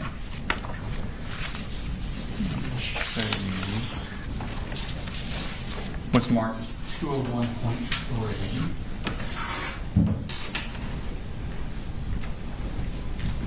So you recognize that. I do. And what is that? My log of contact for the month of June. And that's the contact on June 9th? Yes. Okay. And does it accurately reflect the conversation you had with Mr. Colin Gray on that day? Yes. Okay, you're on that Tuesday exhibit number 201.3 in the evidence. No objection. All right, 201.3 is good. Okay. Now, this time, do you have a face-to-face with him again? I do. And was it announced or unannounced? Unannounced still. And why was it unannounced? I could not reach him over the phone. Okay. And did you ask about Colt's behavior? I did. And what did he tell you? He said Colt's behavior has been okay and that Colt has just been staying to himself. Did he say anything about if Colt caused trouble or not? And says he does not cause any trouble. Did you ask him about school? Yes, so at this visit he said that Colt was doing good in school academically, but has had trouble with, school was let out, so it was summertime. So he said that Colt was dealing with some bullying towards the end of the school year. Okay. This is the first time he'd mentioned bullying to you? Yes. Okay. Did he say anything to you about law enforcement coming out to his house 19 days earlier? No. Okay. Doesn't mention any of that at all? No. Okay. Did you talk to him about Colt needing further counseling? Yes. I did. And I told him this time, I said, Colt has told me some things about his mom and seems to have anger towards his mom, and I feel that Colt should be in therapy at this point, but he said since Colt hasn't been causing any trouble, he still doesn't feel like it's necessary. Okay. So he did not think counseling was necessary for Colt? Correct. Okay. Then I want to take your attention now to when was your next contact? After that, I was not able to contact him. I did go to the house 3 times in July. Okay. Tell me about the first time you went to the house. I didn't write the dates for that. But the first time I went, couldn't reach him on the phone, so I just We're going went to up take a to the quick break home right here on Live Impact no News. But answer, coming no up, we're car going to in go the to driveway or York County. anything. We have a live I'm gonna show you some interview more right states number with 201. Julie, and she's Julie Kay, and she's going to be talking to us about Penland Christmas Tree Farm that might be affected by a data center coming in. So stick right here on WCNC Plus. We'll be back in about 2 minutes.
watching Live Impact News right here on WCNC Plus. Happy Thursday, everybody. I hope you are having a wonderful day. The time now is 2 o'clock. So there is some pushback right now against a planned data center in York County. It's affecting a lot of different people there. And one place is a Christmas tree farm. We have Julie Kay joining us right now in York County. Julie, hi. I know that you spoke with the owners of that Christmas tree farm. What are they saying about this? So it was really interesting, Megan, because I knew ahead of time that there were a lot of complaints about this. In fact, we reported on a petition that now has almost 1,000 signatures to stop the production of this York County data center. However, I got to drive around on the farm and see just how close this is going to be. I mean, it really is a small line of trees, and then it's going to be like an 8-story building. So it's going to be a huge impact visually, at least, on this Christmas tree farm. Of course, a lot of people go there to, as the owner was saying, experience the country, do their family photos, really have the holiday spirit. And so there's one angle of that, of the visual impacts on his business. But then on top of that, he's saying, I'm running a farm. I've got all these trees to deal with. I'm worried about lighting impacts. I'm worried about heat that will impact the moisture of my plants. That could really easily be a detriment to these trees with how much heat this facility is generating, given how big it's going to be. And so it's not just the experience he's worried about, but also the plants themselves. And then on top of that, there are plenty of other complaints that he mentioned, just residential people have, of course, power being a concern. I know Autumn has reported on that before. So there are a lot of different angles to this, but him specifically being so close to that facility had a really unique view of this. And of course, that at the end of the day, that's his livelihood. And so he's concerned that not only is this going to be a huge impact on his community in general, but also that this might be a detriment to his business and the economy there. When is, plans are in place right now, right, for this data center. Is there any other time for people to talk about this? Is a petition going around? Yeah, good question, because that petition is still going around, and he's actually planning to be at the next meeting in 2 weeks for the York County Commissioners to talk about this, public comment at every meeting. However, the plans are pretty much set in stone at this point. I know we've spoken to council members in the past who have said, already so much money has been put into this that what will we do now? Because this is a $1 billion project we're talking about. That being said, I do want to point out that QTS, the company behind the data center, says over an amount of years, $8 billion will go back into the community. And so it would be an economic boost for some businesses, some parts of York County. And so there is that element to it. But at this point, while you still can sign up for public comment, there are no scheduled specific public information or Q&A sessions about this particular project. All right. Good information, Julie. Thank you so much. And make sure to catch her report later on today. Julie Kay, thank you. Thank you. All right. We're going to take a quick break right here on Live Impact News, but keep it right here on WCNC Plus.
Welcome back to Live Impact News right here on WCNC Plus. We're going to go over to Myrtle Beach right now because there is a court case there about stand your ground. And it's basically a road rage case. And it was who started what, because shots were fired and a man was shot and killed. They're trying to figure out if this was stand your ground or if it was a different case of just someone shooting the other person. So we're going to take a listen in right now to that. As soon as I sent it, sometime immediately after, I hear my friend Bradley, and excuse my language, Judge, yell, "What the fuck?" I looked up first because I thought, oh crap, I'm going to hit something. But then I looked over, and when I looked over, I saw a truck. And the first thing that caught my eye was our mirrors, because my mirror was here. Right now you're watching this trial. Just want to give a little viewer discretion advised here, as we do hear some explicit language. Of course, this is an unfiltered stream, so we are just live listening in, and so just viewer discretion advised for this. And then I finished looking, and when I looked over, I saw him in the truck. He had his hand here, and he had a pistol, and he was doing right like this at... I'm pointing to Judge. I'm sorry. He was doing this at Bradley's head. And, at that point, I'm kind of just like in shock, and I probably should react at this point. I start hitting the brakes, and Bradley says, I believe it's around that time Bradley thought maybe that was a prank. He was like, "Do you know that guy?"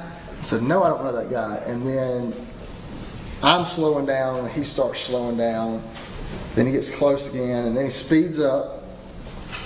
And when he speeds up, he swerves over. I hit the brakes again. He comes back, and I know he swerves again. And after that second swerve was the brake check. The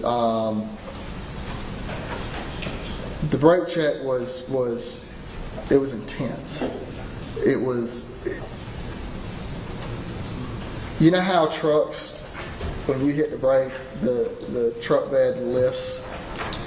It lifted so much that I could see he's right there because he's about to hit me.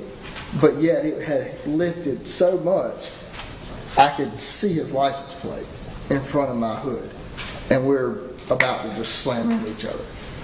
And that's when I jerked it over. And I noticed as I was jerking it over, he was going over with me. And he ran me off the road. As we're off the road, we're in the gravel, I'm both hands on the wheel. And I don't know what's going on. Get into the ditch, and I could feel my tires doing that. And I look over, and I start getting back on the road, and then I turn to look at the lane to see if I'm clear to get back on the lane. And it looks clear, so I start to pan back to the front, but as I'm panning back to the front, there's Spivey's truck in the left lane, and he's a little in front of me, so he's leaning out the window, aiming straight down the top of his gun, just aiming at the truck, and he holds it. And that's, for some reason, that's the first time I felt my body do I thought we were about to get shot at. I think that's about the first time my body finally was like, all right, this is a situation, and I felt it. And I got nervous, but I think while he was holding that, I don't know why, but his truck was drifting to the right lane. And I think once I can't be speculative, he corrected it, pulled back in and corrected it back into the left lane. Then I got back onto the highway, and I don't even think we've spoken at this point. I don't know what to say. Bradley and I. Okay. I get on it. I catch up. I'm trying to catch up. He's running fast. And I try to get caught up because I want to get his license plate. I want to get this information to the police. When I get back up near him, he re-engages for the most part, and he begins to try and slow down, and then I'm slowing down, but I get the feeling that he's going to keep doing this to the point where we stop. And I don't want to stop. I don't want to stop in the middle of this road and have a confrontation with that. So I know I tried to go to another lane. When I did that, he cut me off. I tried to go back, he would cut me off, and then he would floor it forward. Then got over, and there was one point where he slowed down quick because I think he wanted to get next to us again. I slowed down, and then he bolted back up. And at this point, again, I don't know landmarks because I wasn't looking at them, and I know that's frustrating, but I wasn't. I was driving defensively for the most part.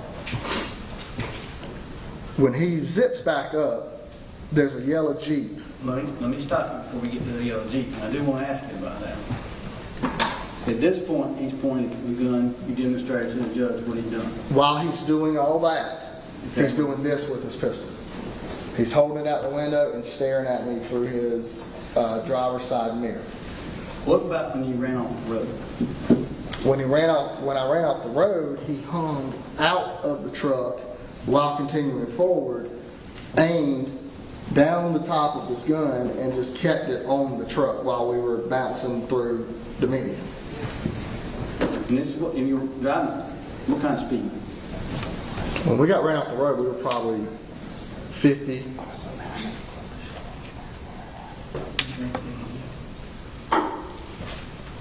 ish in the 50-ish, 55 maybe. I don't know the exact speed. I did not look at speeds from that encounter on.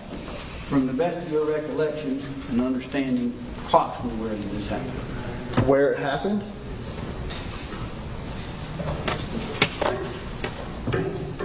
My original thing was I thought it was somewhere in this area, but y'all have... Okay, you were hearing from Weldon Boyd. That is the man who was driving and involved in that deadly shooting for that Stand Your Ground. So we will continue to listen into that. But for now, we are going to switch gears and go, across the world, right? So right now, things are tense because nuclear talks have stalled, and both Iran and U.S. are really flexing their military muscles right now. They're basically trying to pressure each other without actually starting a war. So right now, UNC Chapel Hill professor Bapat is joining us right now. Professor, thank you so much for being with us. Thank you. Can you just kind of explain to our viewers what is going on and why these tensions are continuing to escalate? Sure. So the issue that is being focused on right now between the United States and Iran, and there are several issues that the United States and Iran have in dispute. The issue is focusing on a nuclear deal. For the viewers that may not know, in 2015, a nuclear deal was struck between the United States and Iran called the JCPOA. The Trump administration pulled out of that in its first term and is now seeking another version of that deal, which is attempting to limit Iran's ability to develop nuclear weapons, and that's through enrichment. So what the United States is demanding, in effect, is that that Iran give up all of its ability to enrich uranium. Iran doesn't want to do that. So there are some negotiations over how much of that capability Iran can keep. But it looks like the United States has struck a pretty hard line, demanding that Iran surrender a considerable amount, if not all of it, which is something Iran's not willing to accept. And so what that's led to now is the possibility that the United States may act again against Iran. It acted earlier this year or earlier last year in an effort in cooperation with Israel to strike at some Iranian nuclear reactors. So it looks like there might be another action. The U.S. has put considerable assets into the theater, and it looks like there may, the Trump administration has said there's a 10-day timeline to decide whether or not diplomacy is going to work or if there's going to be a military strike. So we're just, again, the buildup looks like it's happening, which is obviously a source of considerable concern in the region. Now, I know, with these military buildups, right, and kind of flexing, really, why is this kind of risky, as history has shown us? Yeah, so it's risky in part because since as these operations continue, there's always some risk of accident that can happen. Now, I think U.S. forces are very well disciplined, so from their end, I think that things should be okay. But again, you don't know what will happen when U.S. forces are engaging others. So again, that is a risk. That's something making wrong. The other risk that's worth mentioning that's quite significant is that Iran mentioned recently that it was planning on closing the Strait of Hormuz, which is a important waterway where about a fifth of the world's energy comes out of that waterway and enters the market. There's energy coming there from Saudi, there's energy coming there from Iran, there's energy coming from a lot of Gulf players. And so cutting that waterway off would be a very significant blow to the global economy in terms of energy prices. It's not clear if they actually did it or not, but they said that they were intending to, and that alone, I think, has spooked investors and pushed the price of oil up. So again, a large shock to the price of oil globally, despite transitions away from oil, would be very significant and would be a considerable harm, I think, to many throughout the world. So kind of talk to us about what happens next. I know, right, you're saying, we really just want to have diplomacy here and talk about things. But if a strike does happen, does that mean all-out war?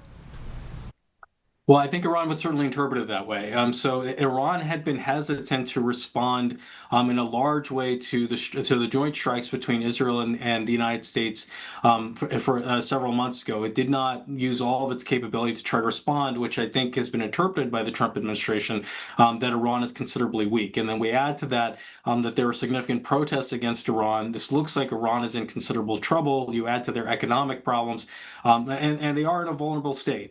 But one thing to think about is that if the regime is pushed into such a vulnerable state, it may do all it can. Since if we can think about the analogy to a wounded animal, it may act in a way that's desperate and may use its assets to try to respond. And it is believed to have some considerable ones. And even if it doesn't have a nuclear weapon yet, which we don't believe it does, it still has enough rocket capability where it could hit targets that the United States has in theater, along with Saudi Arabia, along with other Gulf allies. So again, if it does lash out, this would be a difficult operation. I think the Trump administration is planning for not just a few days, but for some weeks of strikes. So all of that would wear on the region for sure, and it would certainly weigh on the global economy.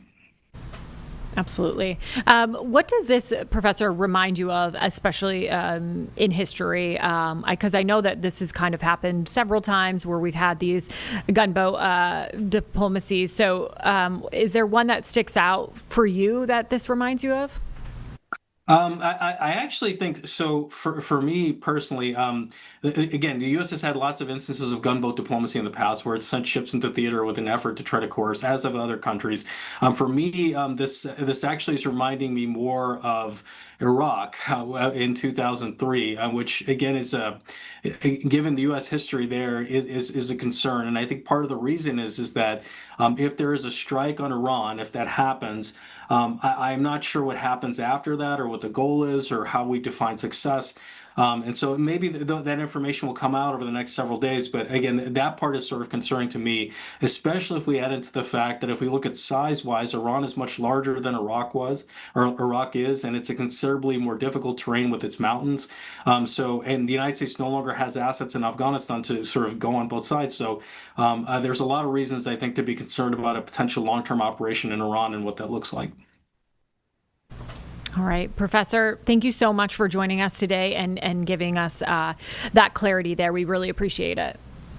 Thank you. All right, keep it right here on Live Impact News. We'll be right back in about 2 minutes on WCNC Plus.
You're watching live Impact News right here on WCNC Plus. We're going to head back to Myrtle Beach where they are doing that Stand Your Ground trial right now. We are hearing from Weldon Boyd. He is right now talking. Well, he's not talking right now, but he was on the stand talking about this case and saying what happened in his eyes. So let's take a listen in. When this video plays, I'd like you to look at it and tell me what you believe is the distance between your trucks, as best you can estimate. Okay. Between the back of his and the front of yours. Yes, sir.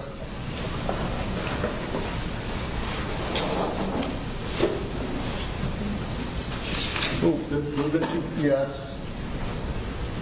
And let me know if you see any other cars you recognize. Okay. Thank you, Mark. I'm not doing anything. Take that. Your Honor, I apologize. This thing didn't work fine just now. Acting up. You know what I'm gonna do for you?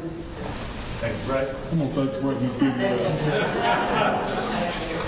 Same ammunition. Let's go to this on it. You get down. Can I go to the bathroom? Oh, yeah. Oh, thank you. Yeah, you don't have to sit it over.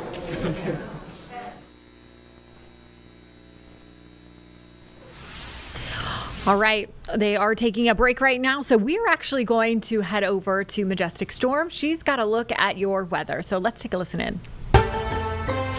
I hope you're having a great Thursday. I'm meteorologist Majestic Storm. Did you notice this morning how warm it was? Now as we're heading into the afternoon, temperatures will just keep on getting warmer with 70s returning today. Now we do still have quite a bit of cloud coverage out there, but I do suspect that as we head into the afternoon and especially early into the evening, we'll see a little bit of sunshine break through those clouds. This morning, stepping outside, look at this. We only dropped down to 59 degrees. It was such a warm start to our Thursday, and a lot of it had to do with the clouds that were lingering. It really didn't allow those temperatures to cool a lot overnight, and now we're going to get ready and prepared for temperatures to climb back into the low 70s today, gradually clearing out. And then tomorrow for our Friday, are you ready for this one? Temperatures will be at nearly 80 degrees, and we will have a little sunshine to look forward to for our nice Friday forecast. If you're already making those weekend plans, we do have some rain chances returning and the possibility of a few isolated thunderstorms.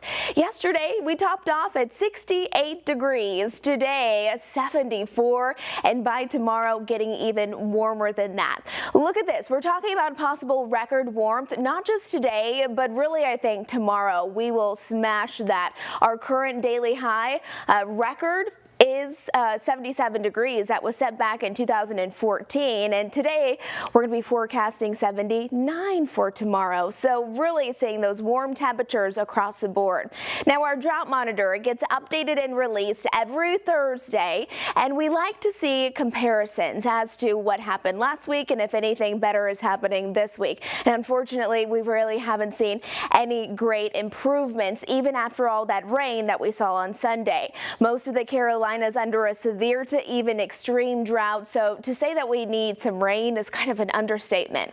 Here's the deal. As we're heading into the later half of the day, this is about 5 o'clock tonight, nice clearing skies, temperatures into the 70s. Could be a good night to head outside for a nice evening walk, maybe find a patio, have some dinner outside, because remember, at that point, we'll actually have some sunshine. Waking up tomorrow morning, temperatures will be into the 60s, mid-60s, and for our Friday morning, we could have a few light passing showers before everything clears out again into the afternoon with temperatures nearing 80 degrees. Saturday, we could see a few isolated thunderstorms early in the morning, but we're not concerned about any severe weather. Look at this. Our rainfall futurecast is really not too impressive. While we do have some rain chances over the next several days, it's really indicating that we'd be lucky to pick up a 1/4 of an inch to a 1/2 of an inch, and we really need much, much more than that. Throughout the rest of the day today, cloudy skies, little sunshine as we're heading into the later half of our afternoon, but really I think the big story today is how warm it is out there. Even up there in the mountains with temperatures nearing 60 degrees. Overnight lows tonight dropping down into the lower end of the 60s, so a very comfortable start to our Friday morning. And then who's ready for upper 70s and low 80s? Next week on Monday, our high will only be 42 and our lows drop back down below freezing. Look at those rain chances, really scattered in nature. We'll we'll be watching that for you over the weekend. And then rain chances, they do return next week. There's a Jerry Hunt Supercenter 7-day forecast. Getting warm tomorrow, almost 80 degrees. Get outside and enjoy it before the cooler temperatures arrive next week. Have a great day. All right, we're going to take a quick break right here on Live Impact News, but keep it here on WCNC Plus.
Welcome back to Live Impact News right here on WCNC Plus. Time now is 2:30. So we're going to actually send it over to Anna King. She's in York County right now, and she's talking about a bill, House bill there, that would allow local law enforcement to take on duties of federal immigration enforcement officers after they get that necessary training.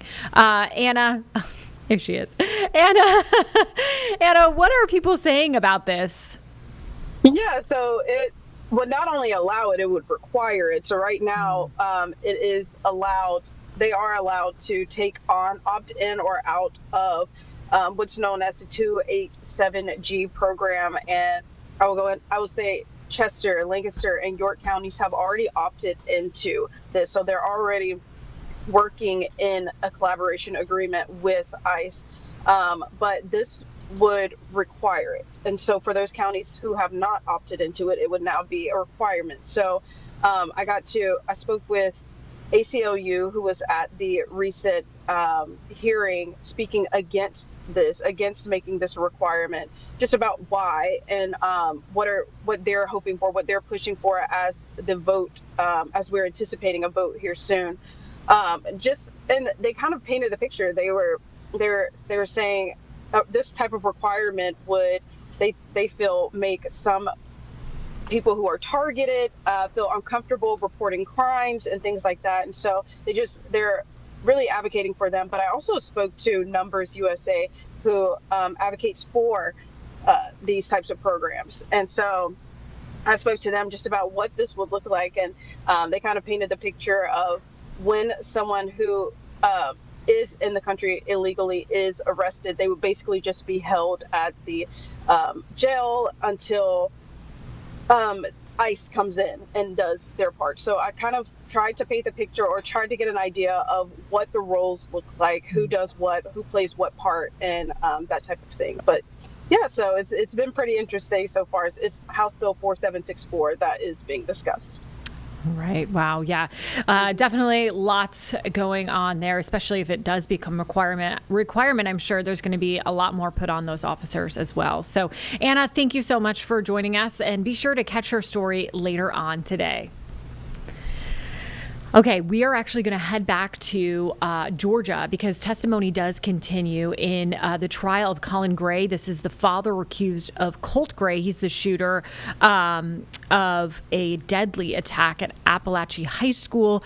2 kids and 2 teachers were killed in that. And it's accusing Gray of allowing his son to have access to a rifle. So let's take a listen into this trial.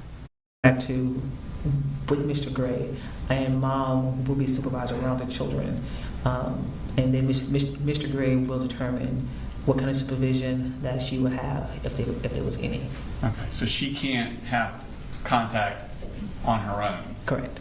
It have to be through Mr. Gray. Correct. And he decides. Correct. Okay. Did you have a specific private? First of all, how did Marcy take this? She was upset about it. Okay. Did you have a private conversation with Colin? I did. Okay. And what was the purpose of that conversation? Well, per DFAC's policy, all children, when we interview them, will have to be in private. And since this is my first time seeing him since he left, I would have to have a conversation with him in private to see how things were going with his dad. No, not Colin. I'm sorry. I'm sorry. I might not have been clear.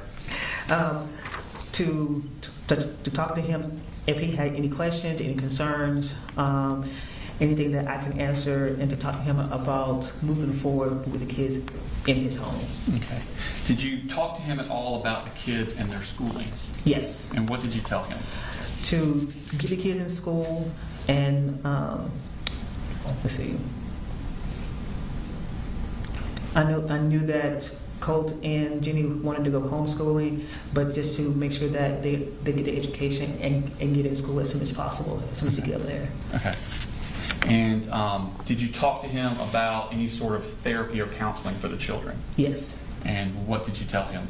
That the kids need to go to therapy, and that as soon as he can, and that he has said that it would be good for them to go to therapy. Okay.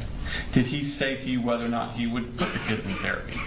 I'm sorry? Did he say whether or not he would agree to that, putting kids in therapy? Yes. What did he say? That the whole family will be going to therapy. Okay.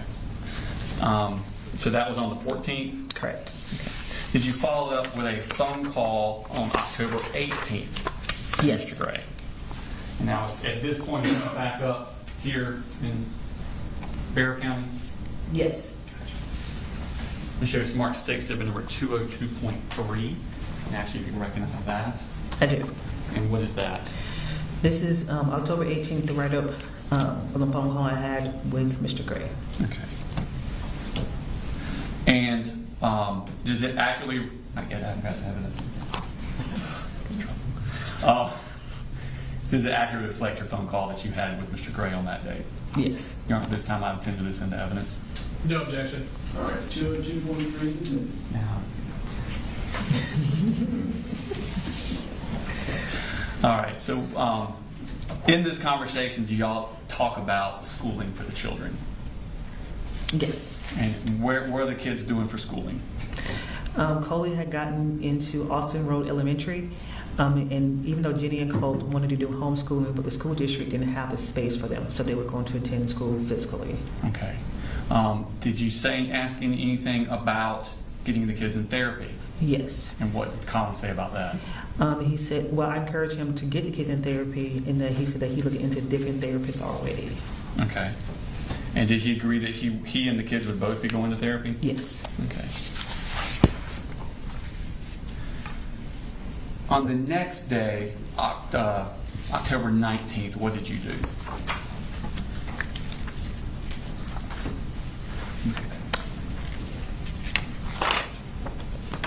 When I'm specifically referring to, did Bexar County DFACS assist you in any way? Yes. In this case? And what was their assistance?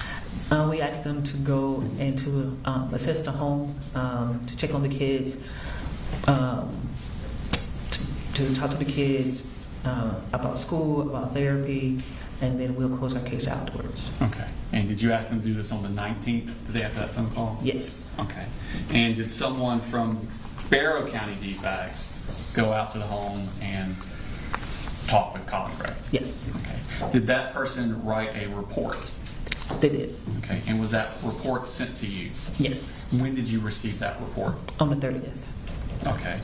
And when DFACS does a home check like that, a safety, would you call it a safety assessment? Yeah. Okay. Is there like a checklist they're going down of topics they're supposed to be covering, looking for? They are. Normally it's a walkthrough of the home, make sure there is no safety issues, things are put up, make sure that the other kids have beds, there's food in the home, things like that. There's no wiring, exposed wires, infestation, stuff like that in the home. Do they also talk about education for the kids and counseling and therapy and other services for the kids? Yes. Okay. Tell me about weapons. Do you ask about that sort of thing, weapons in the home? We do. Okay. And was that done in the safety plan that you got back from the person from Barrow County? Yes. And were all of those issues addressed? Yes. Okay. And based on that safety plan that you got back, what did you do with the case? We closed the case. Okay. And when did you close the case? I'm going to say October 30th or 31st was the last day. I sent it to my supervisor to close when he shipped. Okay. And was it closed based on the information you received in that home assessment? Yes. Okay. I have no further questions, Your Honor. Thank you.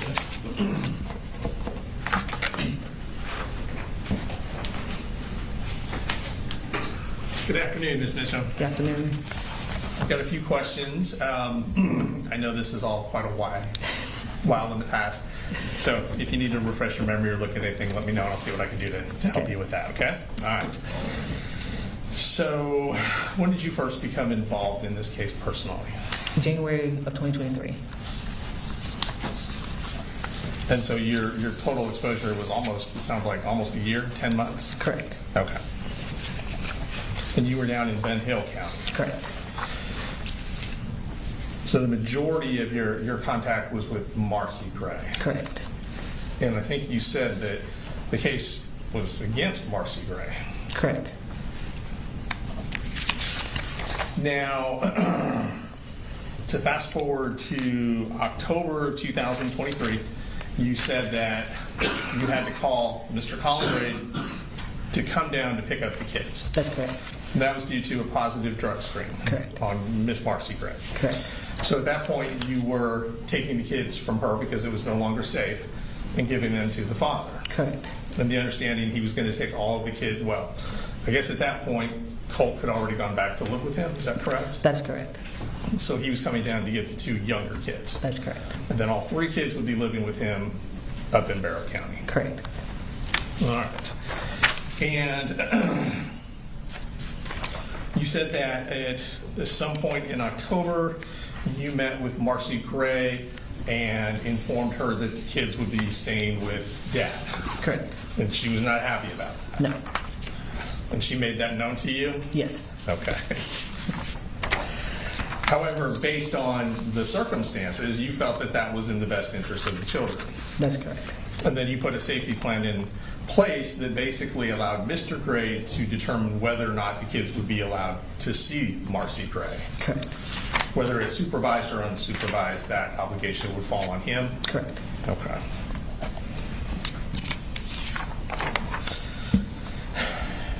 Did you inform her that if she was unhappy with the access she had to the kids through Mr. Gray, that she would have to work that out with Mr. Gray? Correct. That wasn't going to be your job? Correct. Okay. Did she seem upset about that? Yes.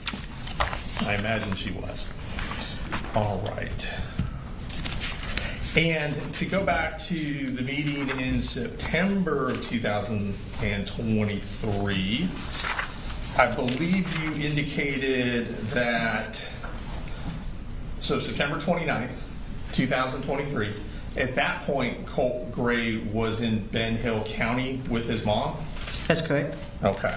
And did you ask about schooling at that time to see if the kids were in school? Yes. And I assume the answer you got was from Marcy? Yes. Okay. Did it indicate if there was any homeschooling? Yes. Was that for all the kids or just some of the kids? Just Colt. Just Colt, okay.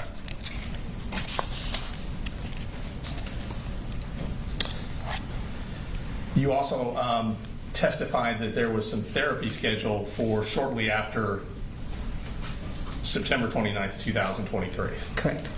And that information came from Marcy? Yes. Was that something that you had scheduled for them? No, Marcy was looking at her own therapy. Okay. For her and her children. Okay, gotcha. And when you recommended therapy for the kids, Coley Jr. and Jenny had been staying with their mom. Correct. And mom had tested positive. Yes. For a controlled substance. Yes. And were you concerned that they might need therapy for what it was they were seeing while living with mom? Yes. Okay. Thank you. No further questions. Just to clarify, Your Honor, we have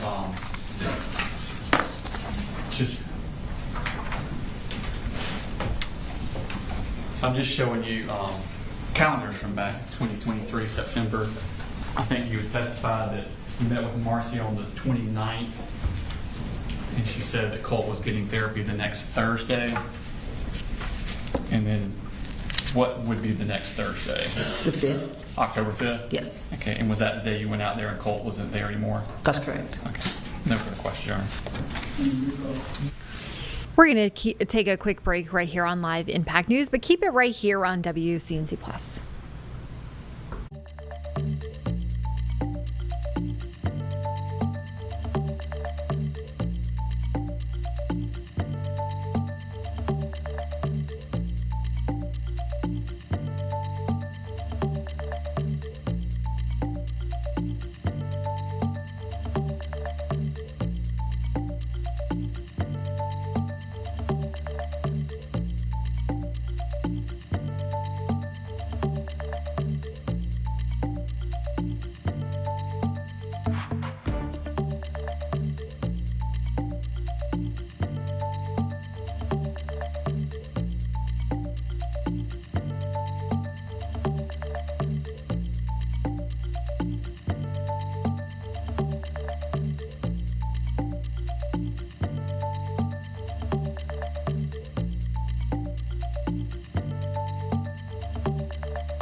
Welcome back to Live Impact News. Time now is 2:50. We are going to head back to Myrtle Beach, where we're also tracking this trial right now. Defendant Weldon Boyd is on the stand right now testifying. Looks like they are going over some of that scene. So let's take a listen in.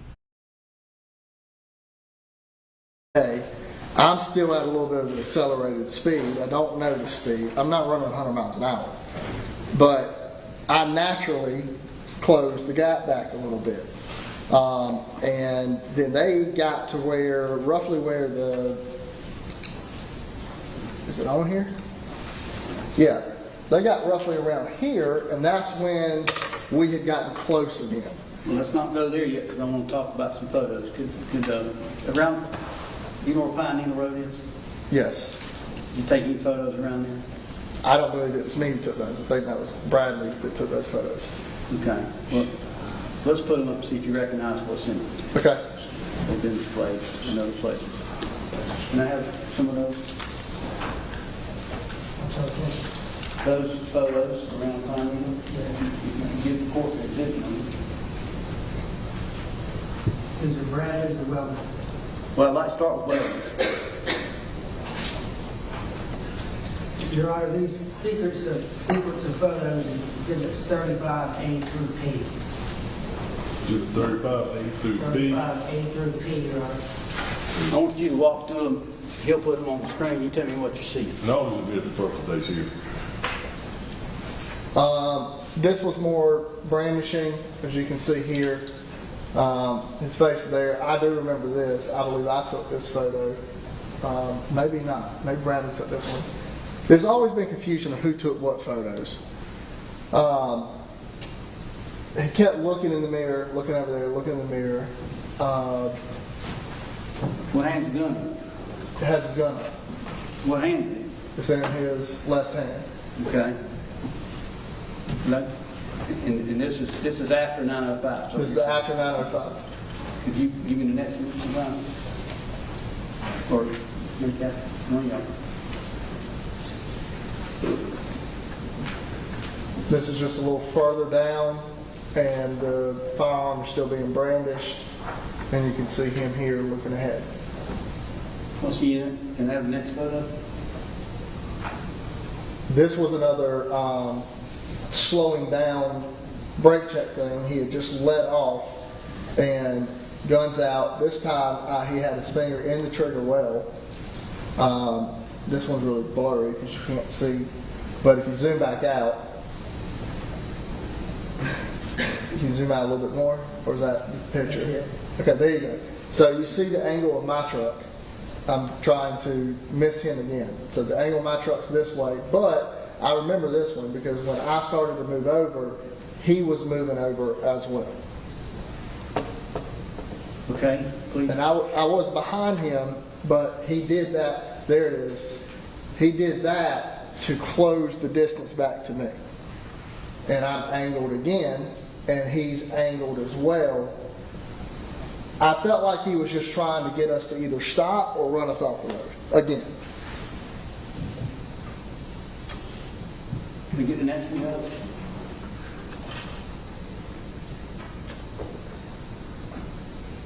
You recognize this photo? I recognize it. I believe this is the one after those events where we're back in this lane and he gets over in that lane and then he begins his whatever. He just starts kind of going on his own. Let me ask you, you're following him, right? Correct. In what direction are you heading? I'm going down Highway 9 until it veers off at Loris. And at this point, and that's where your farm is? That's where the farm is. And at this point, you and he are heading in the same direction? Correct. But you are following him? Yes, I am following him. And I am relaying his location to 911. Can we get the next photo?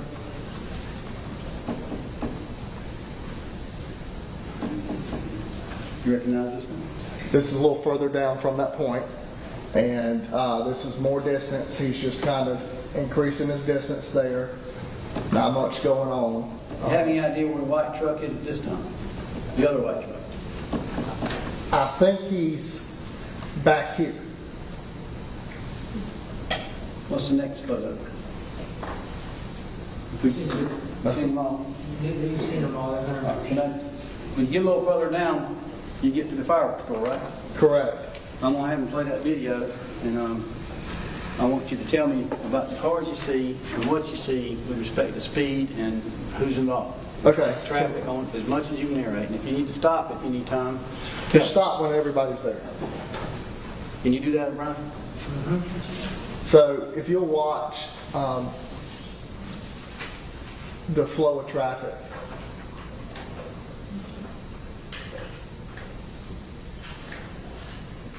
There's one car, just watch the speed. think Brian sped him up. I was like, golly. Brian, can we get the normal traffic speed?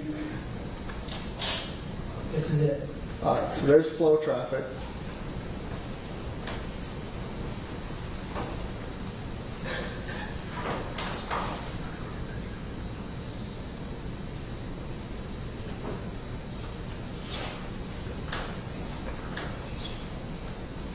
What do you see? Right here, Spivey is stuck in this traffic a little bit. Here's the white truck we're talking about. They are beefing in this moment. But these two cars are interrupting their ability to go.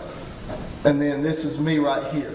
And I'm about, I would say, 2 truck lengths behind Spivey. And I'm in the left lane, Spivey's in the left lane, the white truck is in the right lane. At this point in time, do you feel like you were driving excessive in speed? No, we were moving with what I felt was flow of traffic. What about Spivey? You think he was? I believe he was. We were all moving at the flow of traffic. This was after the white truck and Spivey's trucks. Acceleration, and then that's the traffic I'm talking about when they got caught in it and we all rejoined. Boy, I'm going to jump to your 911 call. Now, you called 911 a little back before the car was still, right? Correct. Do you remember exactly where you were when you called? I don't. Okay. Do you remember the first road indicator that you gave me? Was it Marlar Circle? Well, I mean, you got to testify, not me. If you don't remember, we'll hear. If you do remember. Yeah, I think Marlar Circle was the first thing that I noticed and called out to him. Where's that on the map? I see it now. Here. Okay. It's before the fire. Right. Okay. I called here. Okay. It took a few seconds to get online. Yes. So I'm going to ask O'Brien to play it, and we'll probably stop it at times. But there were 2 recordings produced in this case, right? Correct. One. Yeah. What do you know about that? One was just the one from the dispatch center, and one was from the recorder on my phone. Okay. I'm going to submit to you that we'll play the one that was recorded on your phone. Okay. Okay.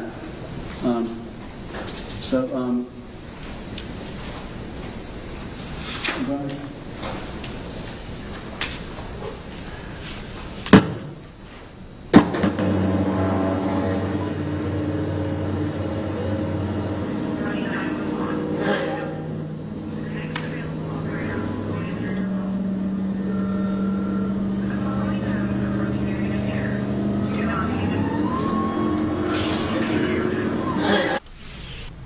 Good afternoon, everybody. Almost 3 o'clock here on Thursday. I'm Jane Monreal. You're watching Live Impact News on WCNC Plus. You've been watching a trial happening live out of Myrtle Beach, a Stand Your Ground civil case now in that earlier case. We will get you back to it here shortly as we come up on 3 o'clock. We'll take a break on Live Impact News on WCNC Plus.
3:01 here on Live Impact News on WCNC Plus. I'm Jane Monreal, and at this hour, North Carolina is making big strides, making its mark on Hollywood. The numbers backing it up. We're talking about the state's film and television production industry generating more than $185 million in direct in-state spending since last year in 2025, supporting thousands of jobs across 45 counties. So joining us right now from Raleigh is Guy Gaster, the director of the North Carolina Film Office. Guy, thanks for joining us this afternoon. Hey, thanks for having me. Glad to talk all things film production. Yeah, fantastic. 185 million, that's a big number. What does that mean for us? It is. It's a very good number, but I will say it actually is a little down from our previous year. But that said, production across the country has been a little down in the U.S. That said, in North Carolina, it means series such as The Hunting Wives. They're in the Charlotte area. We had Beast Game Season 2 in the Greenville and Wilmington areas. New series, R.J. Decker coming online with ABC. There were also a number of feature-length films and some commercials. So it means money's being spent with local businesses, local crew members being hired, and just all around a chance for the state to be on the big and small screen. Yeah, I mean, big shows definitely making their mark. What is driving production to come out to the Carolinas and the South? Sure. So first and foremost, tax incentives is probably the easiest way to put it. North Carolina offers a 25% rebate to productions on their direct spending in the state. Again, that's for that labor that's being performed here. That's for those goods and services being rendered from North Carolina vendors. So that is first and foremost the driver. But our state's also well known for its film workforce, and our diversity of locations certainly helps out. Yeah, those projects, what does it mean to put North Carolina in that industry and have that profile in the film and production industry then? Yeah, I mean, ultimately, what's great is this is a very clean industry and one that comes in and spends money right away. There's not necessarily a factory or a manufacturing facility that's having to be built, and then those jobs come online, a couple of years after that construction. This is an industry that when a new project comes in, people are hired right away. Money is being put right into the communities. And on a national scene, it is showing North Carolina's creative side. There's also something about a little bit of panache. I don't know if that's the right word, or elite company. There are just some things you can't buy. Some of the publicity that comes along with being able to talk about North Carolina, whether you're recruiting, to bring a car manufacturer to the state, a banking headquarters. It's interesting that talking about shows that were filmed in North Carolina are always great starting conversations with those leaders. Hey, the Biltmore has panache, right? And landing Yes. a second movie. How competitive was that process? Yeah, it's all projects. I should say, there's probably a little bit of a misnomer that if a project is set in North Carolina, that it's definitely going to be here. That is not the case. And, especially, yes, the Biltmore house is quite iconic, but there were looks overseas, particularly in Eastern Europe, on could this be done? And then we only shoot 1 or 2 days at the estate to get establishing shots. So it is a day in, day out operation for us on helping to make sure projects come to North Carolina, whether they're set here or whether North Carolina is portraying another part of the world. Yeah, you mentioned that production in general across the board is kind of going down, ebbing and flowing. And so where does North Carolina then stand in the position, and how does it stand out moving forward? Yeah, good or bad, there's not official rankings on top places to make a film project. Certainly, there's a lot of creative decisions that go in, but also financial ones. I would say North Carolina remains probably among the top 10 in the country. But at the end of the day, as much as you and I may enjoy it as a form of entertainment, the individuals that we're working with and recruiting, it is a business.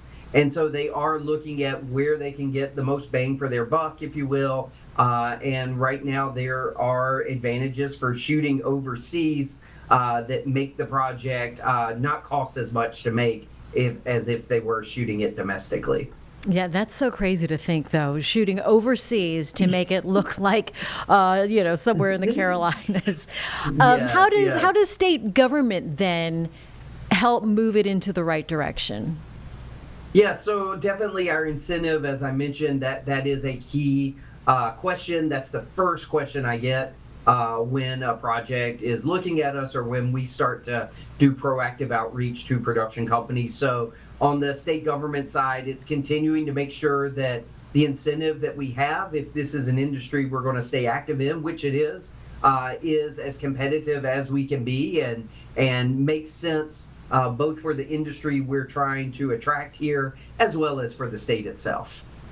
Thousands of jobs being created. Who are these people? Do they live here? Are they from here? Or is it outside talent coming in?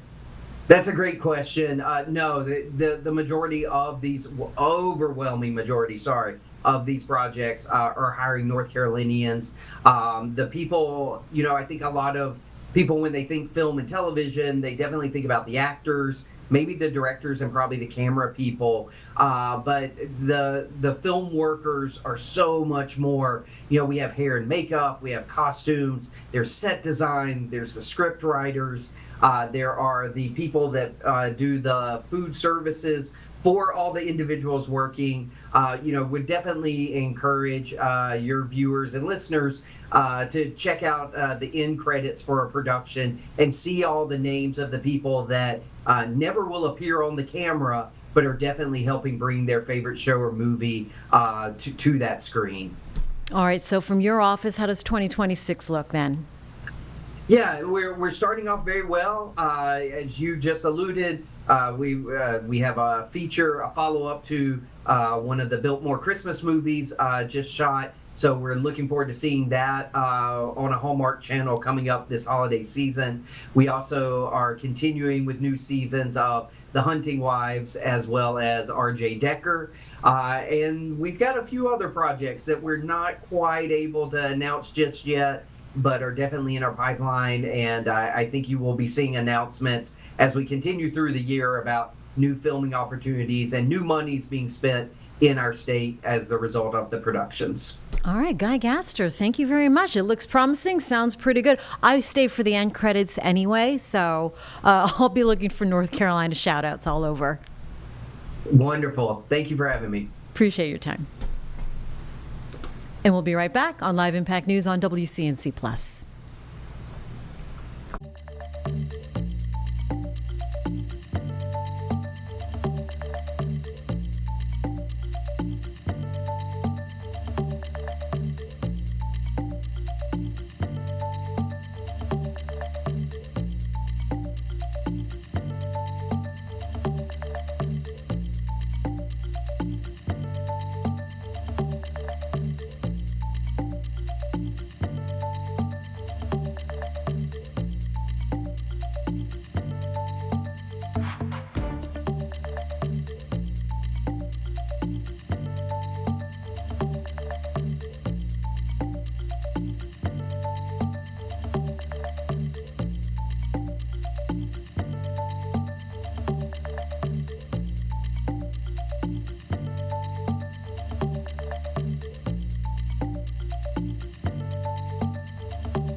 Time right now is 3:11 here on Live Impact News on WCNC Plus. Let's go back to the trial happening right now. This is the civil hearing.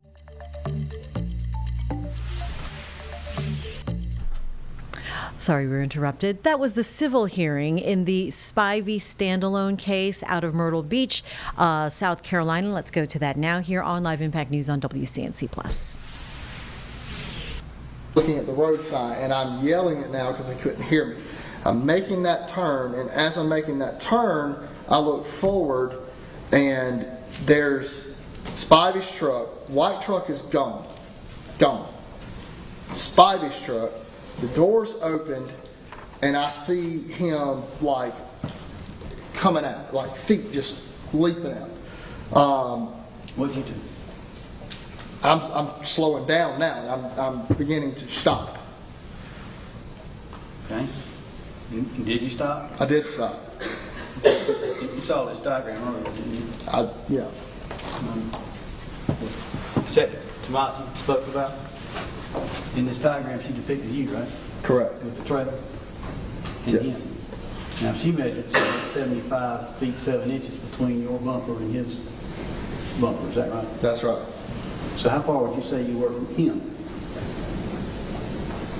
She measured the truck, but not the people. Oh, well, I mean, you're going to have me inside the cab. That's going to be another, I would say 8 feet from the front of the truck. And then he's going to be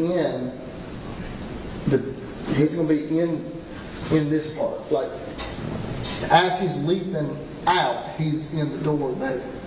Okay. So your truck beds on a 1500, I think, are what, 6 feet? I don't know. Yeah, 6. So I would add 8 feet and 6 feet. So you think you'd add 14 feet to that 75? I would. Okay. All right. I don't want to stop this thing too many times, but what do you remember before I play the CD? So this is where I see certain things and I don't see certain things because everything's going on. I'll run through it the best I can recall. He's jumping out. I know he has a pistol. I can't see it very well at that distance, but I know the gun's in his hand because he's got it.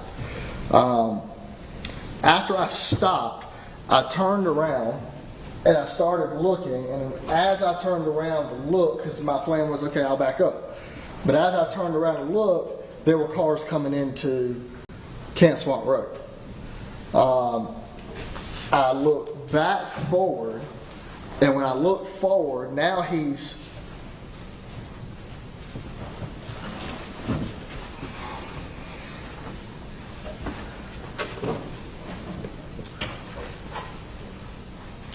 as I look forward, now he's like right about here. What he's done is his door's open, and he's stepped over to the oncoming lane, and he's walking this way, and he's yelling. I don't know what he's yelling, but he is yelling. He's got the pistol in his hand. He's yelling. He's motioning. I look away again. I'm looking over my left shoulder to see, can I just maneuver the truck? Can I try to back? I'm just trying to figure out where to go. When I look back forward, he's right about here. And I knew at that point, I can't go forward. Anything, I'm trying to run him over.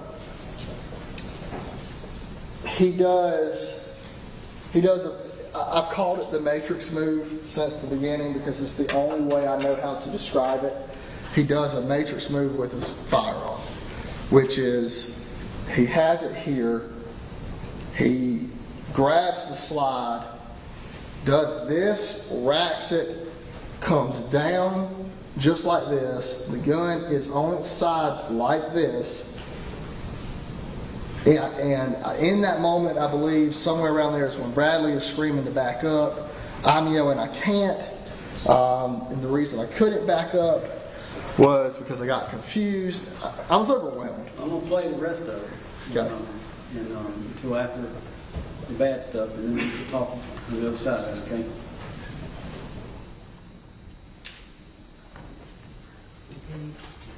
Hey, everybody, how the fucking shootout, dude. This dude's got a gun. He's got a fucking gun.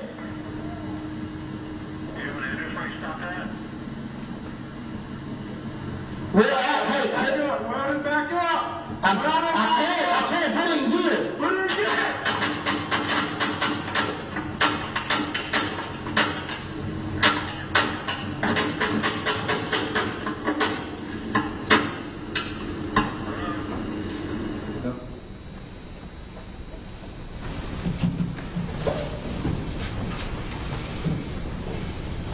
You recognize all that?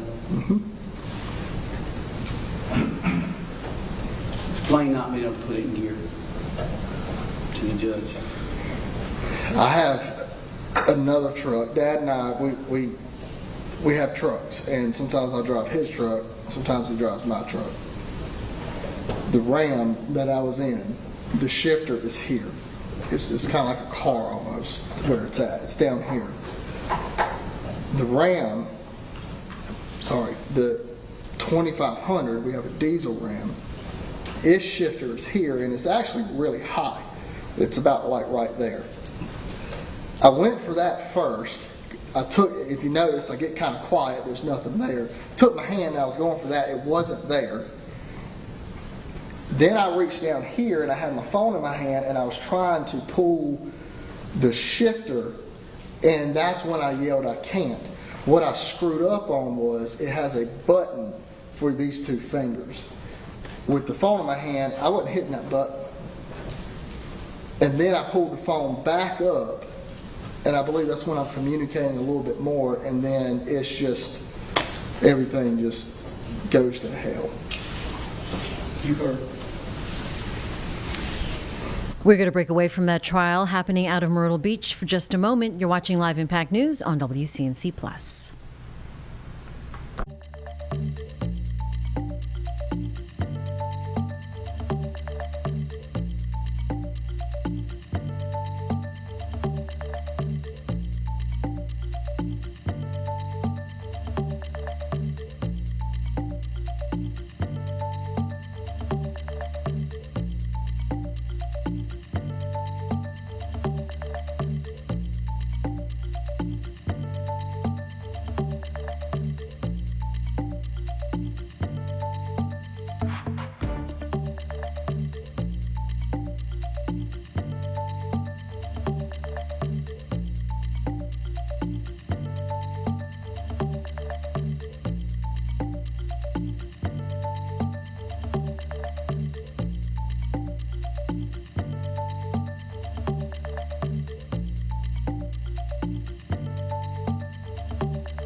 At 3:21 on Live Impact News on WCNC Plus, I'm Jane Monreal, and right now we have returning special guests who continue to make incredible strides advocating for ALS right here in our community.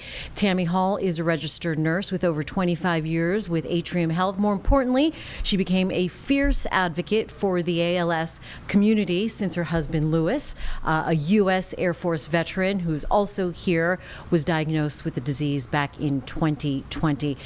Thanks, friends, for returning here to the Live Impact studio.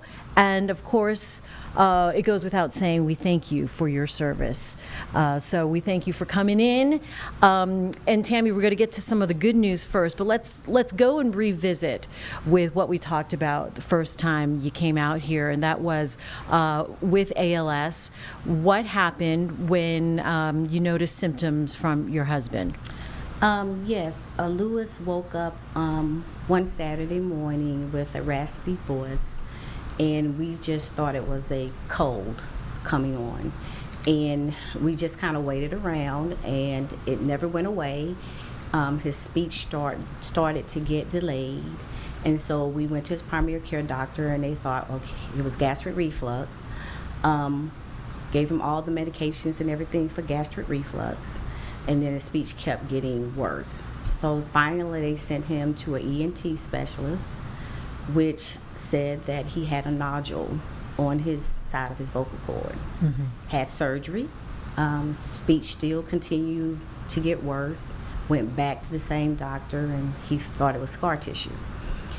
Went back for another surgery and never got better.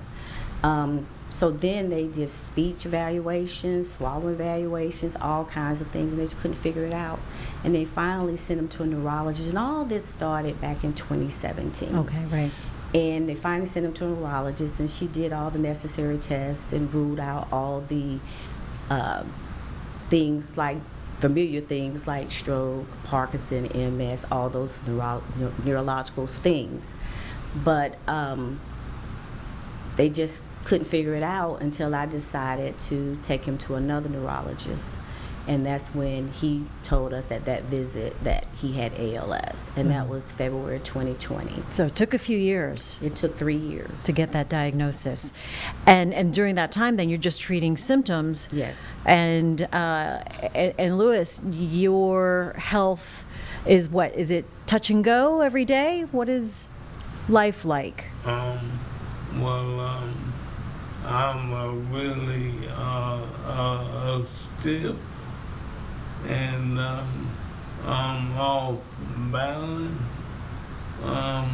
but I'm really blessed because it could be worse.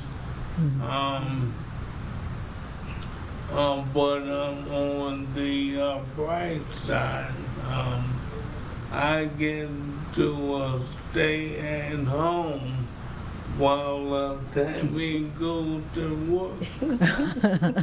Tammy's the breadwinner, working for y'all. Yes, yes. Well, it seems like you have a very good sense of humor. Still hanging out, doing the day-to-day. You left nursing to do this caretaking full time. Yes, I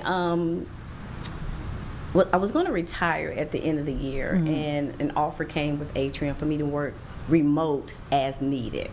So I work from home whenever I tell them I want to work, basically.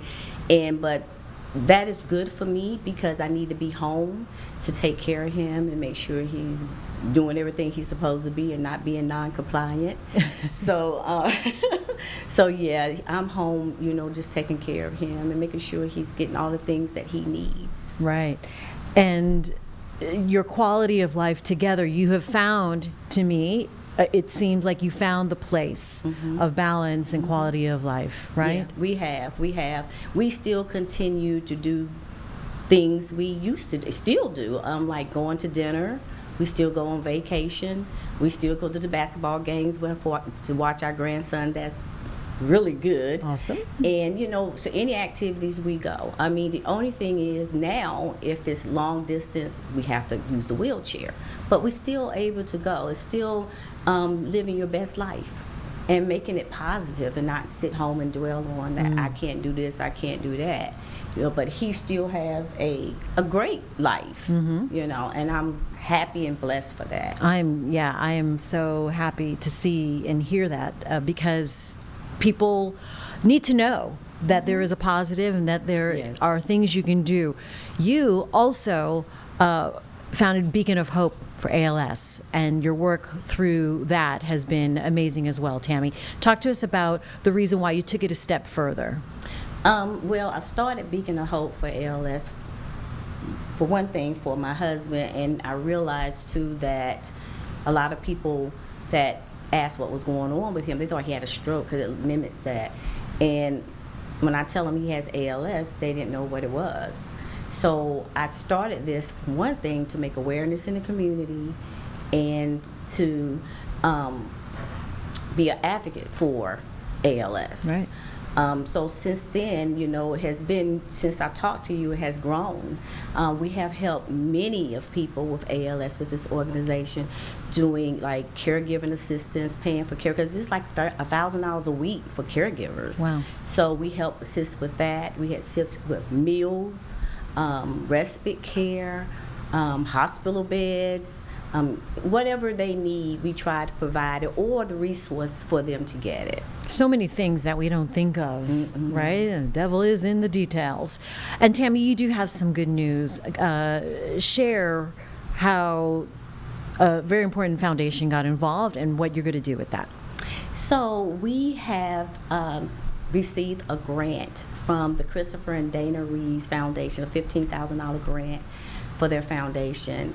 And I am honored to receive this grant for them, because I know they had many and many of applications come in, and for them to choose us is just an honor. To have a national organization, a respectful organization, with this type of this type of charity, it makes me believe that they believe in our mission.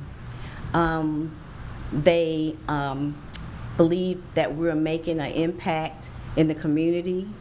I feel that their vision aligns with national priorities like care, innovation, and advocacy, and that's what Beacon of Hope is about. Also, the Christopher and Dana Reed Foundation believes in quality of life, and our mission is, one of our missions and vision is empowering people with ALS to live their best lives. And so I am grateful and honored that they gave us this grant to go out in the community and make more awareness of ALS.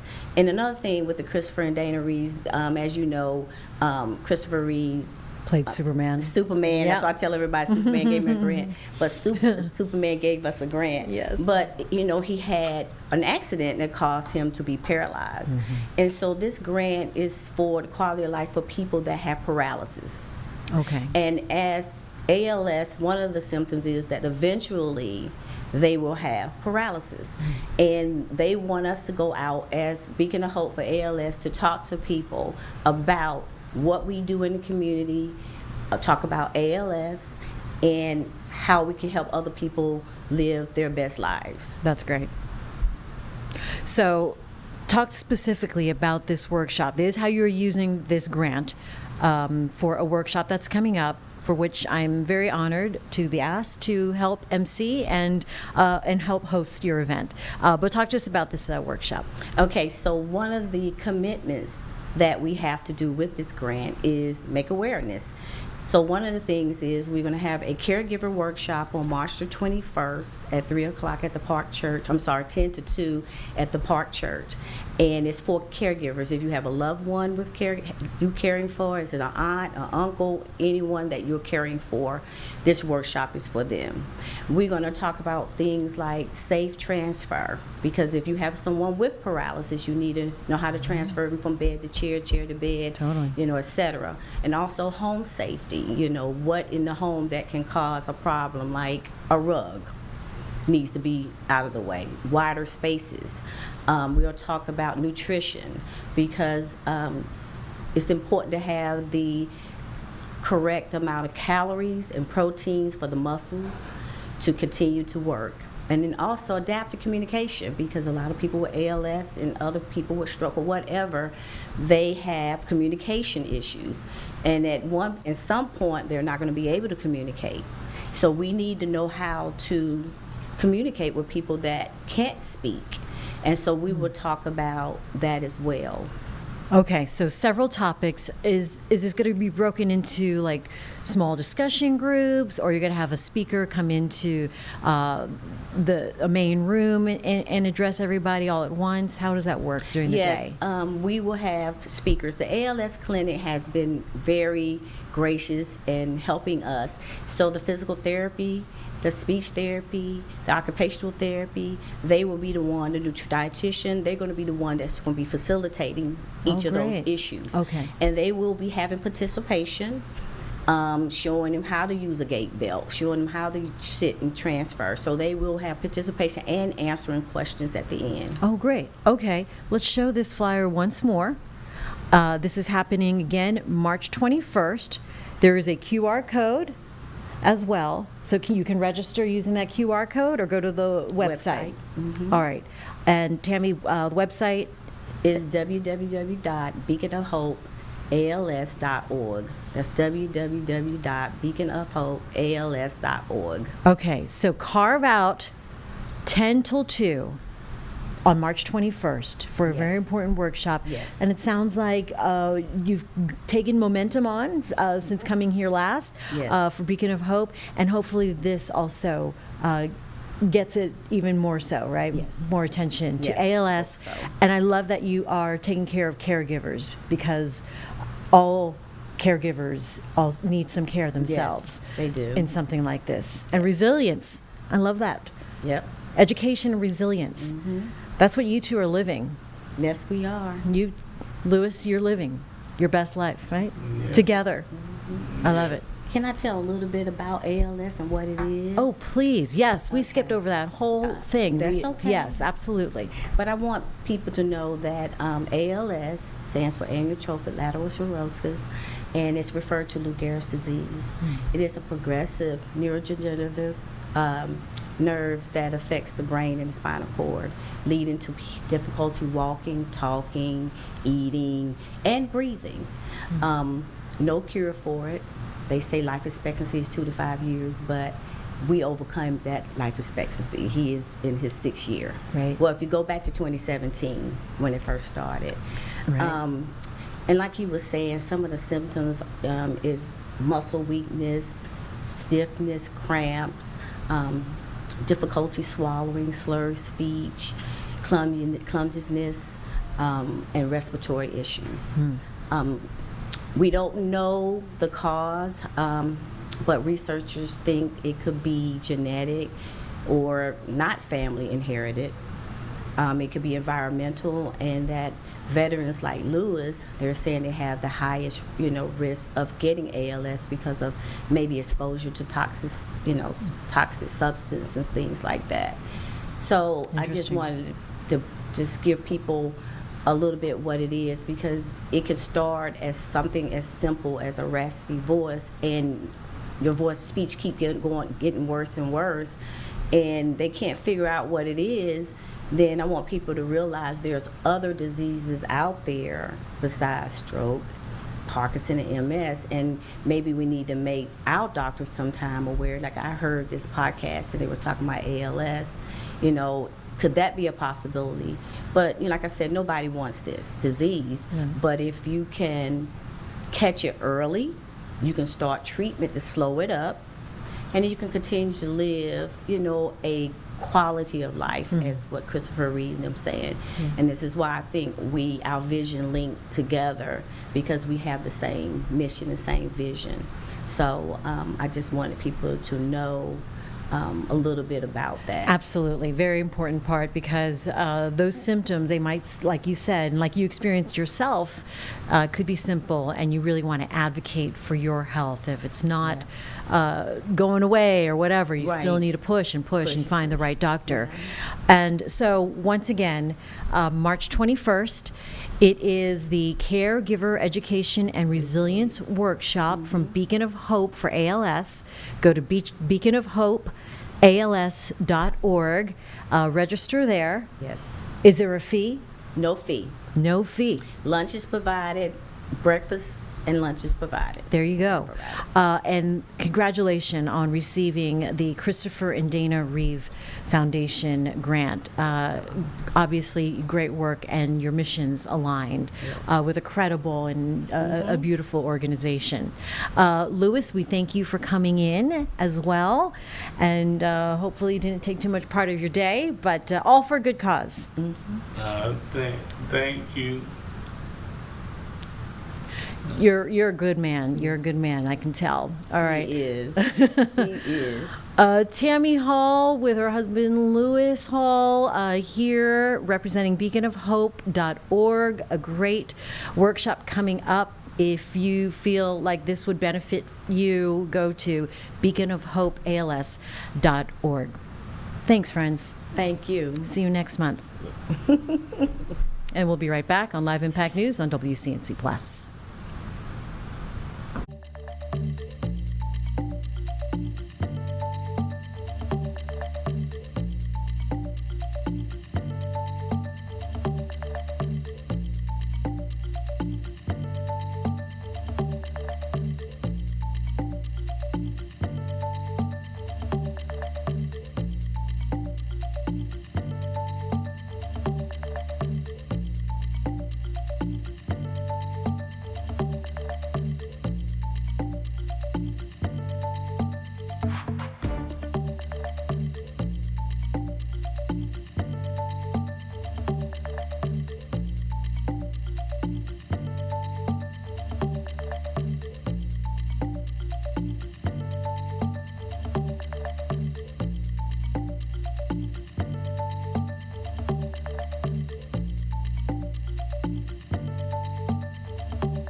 .339 here on Live Impact News on WCNC Plus. Let's get to your weather. We started off cloudy, but it sure feels warm. I left the jacket behind hours ago. Here's our majestic storm with today's forecast. I hope you're having a great Thursday. I'm meteorologist Majestic Storm. Did you notice this morning how warm it was? Now, as we're heading into the afternoon, temperatures will just keep on getting warmer with 70s returning today. Now, we do still have quite a bit of cloud coverage out there, but I do suspect that as we head into the afternoon and especially early into the evening, we'll see a little bit of sunshine break through those clouds. This morning, stepping outside, look at this. We only dropped down to 59 degrees. It was such a warm start to our Thursday, and a lot of it had to do with the clouds that were lingering. It really didn't allow those temperatures to cool a lot overnight, and now we're going to get ready and prepared for temperatures to climb back into the low 70s today, gradually clearing out. And then tomorrow for our Friday, are you ready for this one? Temperatures will be at nearly 80 degrees, and we will have a little sunshine to look forward to for our nice Friday forecast. If you're already making those weekend plans, we do have some rain chances temperatures returning and the possibility of a few isolated thunderstorms. Yesterday, we topped off at 68 degrees. Today, 74, and by tomorrow, getting even warmer than that. Look at this. We're talking about possible record warmth, not just today, but really, I think tomorrow we will smash that. Our current daily high record is 77 degrees. That was set back in 2014, and today we're going to be forecasting 79 for tomorrow. So really seeing those warm temperatures across the board. Now our drought monitor, it gets updated and released every Thursday, and we like to see comparisons as to what happened last week and if anything better is happening this week. And unfortunately, we really haven't seen any great improvements even after all that rain that we saw on Sunday. Most of the Carolinas under a severe to even extreme drought, so to say that we need some rain is kind of an understatement. Here's the deal. As we're heading into the later half of the day, this is about 5 o'clock tonight, nice clearing skies, temperatures into the 70s. Could be a good night to head outside for a nice evening walk, maybe find a patio, have some dinner outside, because remember, at that point, we'll actually have some sunshine. Waking up tomorrow morning, temperatures will be into the 60s, mid-60s, and for our Friday morning, we could have a few light passing showers before everything clears out again into the afternoon with temperatures nearing 80 degrees. Saturday, we could see a few isolated thunderstorms early in the morning, but we're not concerned about any severe weather. Look at this. Our rainfall futurecast is really not too impressive. While we do have some rain chances over the next several days, it's really indicating that we'd be lucky to pick up a 1/4 of an inch to a 1/2 of an inch, and we really need much, much more than that. Throughout the rest of the day today, cloudy skies, little sunshine as we're heading into the later half of our afternoon, but really I think the big story today is how warm it is out there. Even up there in the mountains with temperatures nearing 60 degrees. Overnight lows tonight dropping down into the lower end of the 60s, so a very comfortable start to our Friday morning. And then who's ready for upper 70s and low 80s? Next week on Monday, our high will only be 42 and our lows drop back down below freezing. Look at those rain chances, really scattered in nature. We'll be watching that for you over the weekend, and then rain chances, they do return next week. There's a Jerry Hunt Supercenter 7-day forecast. Getting warm tomorrow, almost 80 degrees. Get outside and enjoy it before the cooler temperatures arrive next week. Have a great day. And with that, we'll take another break on Live Impact News on WCNC Plus.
Back at 3:46 here on Live Impact News on WCNC Plus. We continue to follow a Stand Your Ground civil hearing out of Myrtle Beach, South Carolina.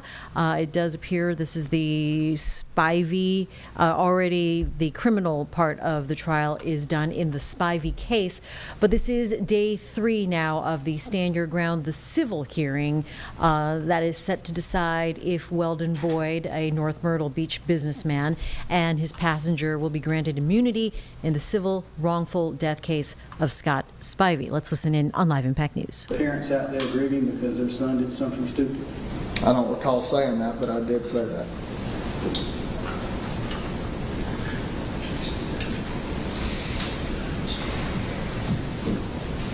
You remember saying that's the only thing I have any kind of emotion towards at this point is, it sucks for his parents, but he made a choice and put me in a position where I had to make a choice. I don't recall telling her that, but I know I did say that. Some of these things are descriptive, aren't they? They're what? Some of these things are descriptive. I mean, he did put you in a position, right? He did.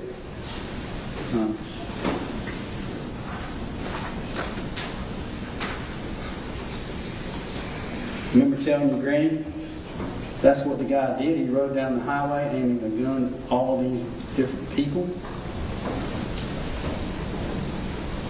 I don't recall the conversation, but I know I did say it.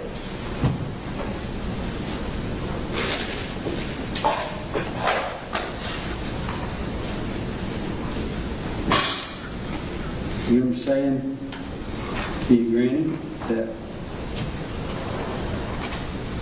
and then when he showed his head, I shot him in the face, and that's what ended it? I don't recall the conversation, but I did say it. All of these things I said.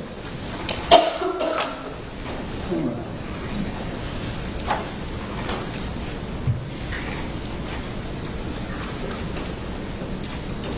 You remember a call with your mom about video? Vaguely.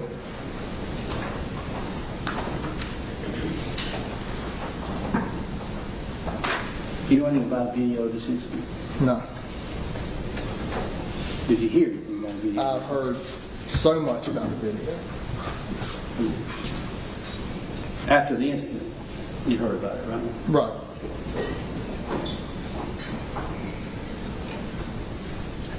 You ever seen the video? I have not seen any video from that day, other than the Minuteman and the fireworks store. You remember saying in response to your mom's question, no, this is for the record, been provided. It's one of the discovery documents, and it's got a mark on it from these 2 phone numbers between Weldon and his mom. And I'd like to publish the mom's part, but I'd be happy to get the client to read it, whatever your preference is, but I just need to publish it. The mom says, "Oh my gosh." This is the lawyer. Do y'all have a preference how he publishes this or not? I'm sorry. It's hard for me to hear when he just leans down and Mr. Moss, go I back don't over know what what you he's said talking before. about. You said you had a statement of I want him to transcript. review his mom's question and his response, and I'm happy to publish both, but I want to make sure that Your Honor's okay And with this it. is a transcript of a phone call. Yes, sir. All these are transcripts of phone That's what I thought. That's what we've been consistent dealing with you recently. That's correct. So, I've been hang on. Did y'all have any preference? No, Your Honor. As to the co-defendant? I'm going to play it. How about hand it to him, let him refresh his recollection, and ask him an actual question? Okay. That's not a bad idea. Let me hand you this transcript, okay? At the bottom down here. We could play. Either way. Yeah, I'm happy to play it. I can get it up if he wants to. I just sent you the transcript, Your Honor. I'm here for this witness to tell you this story. I'm not so much interested in this. We don't need all that. We need all that. That's theater, and it's not what this here is about.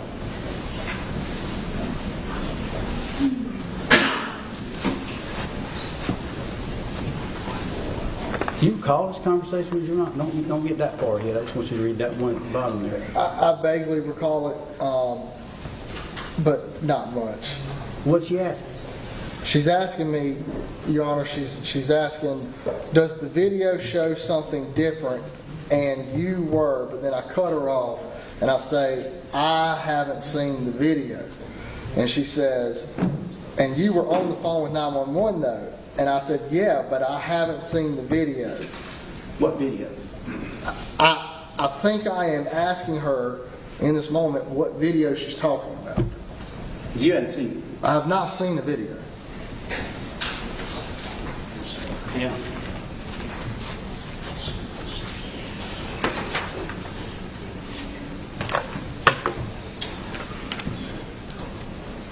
Read that bottom line that says Weldon. Carry on to the next sentence with your statement and your mom's statement. Yes, sir. Yeah, but I haven't seen the video. And does the video show him aiming at us and firing? Or did it start too late? Mom, somebody saw him, the guy whoever Ace texted you about, saw the guy pull his gun on you. I cut her off and I said, I looked back at Ace's in my conversation and, do you want me to keep going? No, I want to know who Ace is. Ace Parker, he's Acquaintance you was, right? Yes. He's a what? Acquaintance. Okay, your friend. You talked to him. Okay.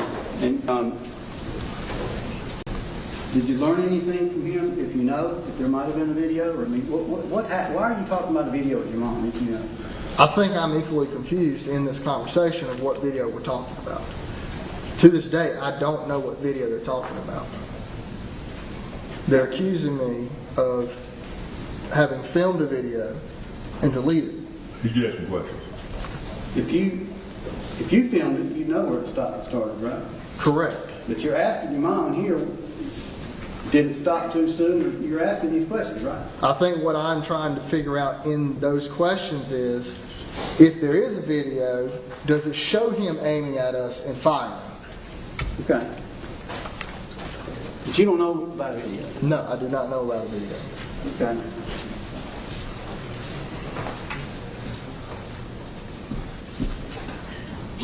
Now these are in the days after, right? Correct. Before the phone came to me.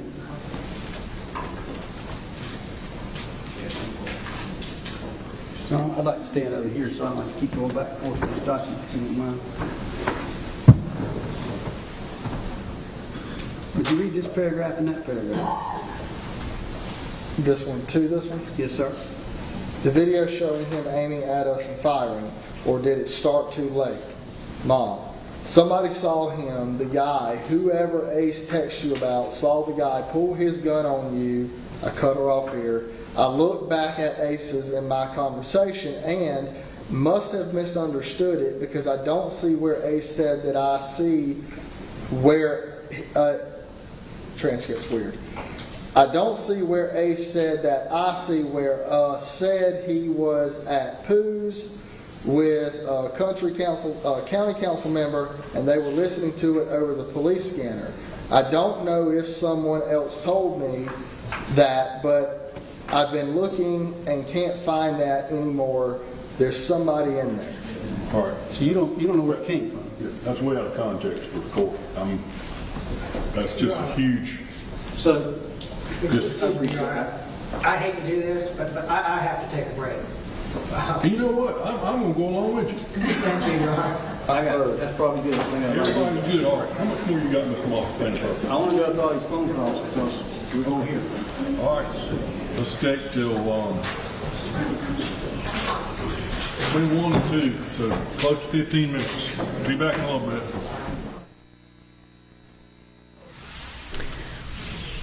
All right, well, while they take a break there in Myrtle Beach, South Carolina, from the civil hearing trial in the Spivey case, so will we here on Live Impact News. You're watching WCNC Plus.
At 3:57, you're watching Live Impact News on WCNC Plus. President Trump making a stop right now in Rome, Georgia, looking at live pictures as he arrived not too long ago at Coosa Steel and made remarks from the airport in Rome. A bit of an informal gaggle. He's expected to deliver more formal remarks here on the economy very shortly, but let's go ahead and listen in on Live Impact News. Told him, are you ready?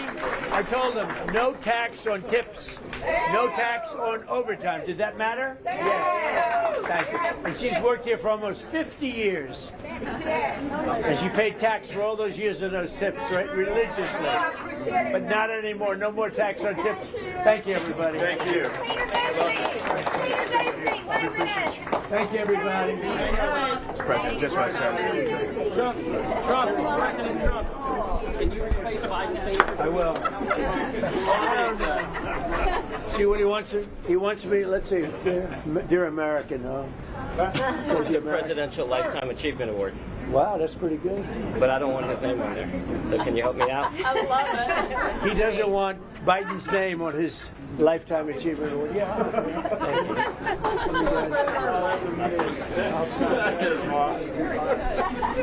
It's a very good choice. I'm going to do it. No problem. And mine's not an auto pen. This is. That's an auto pen. See that? You know that's an auto pen. See, that's an auto pen. You want me to cross it off? Yes.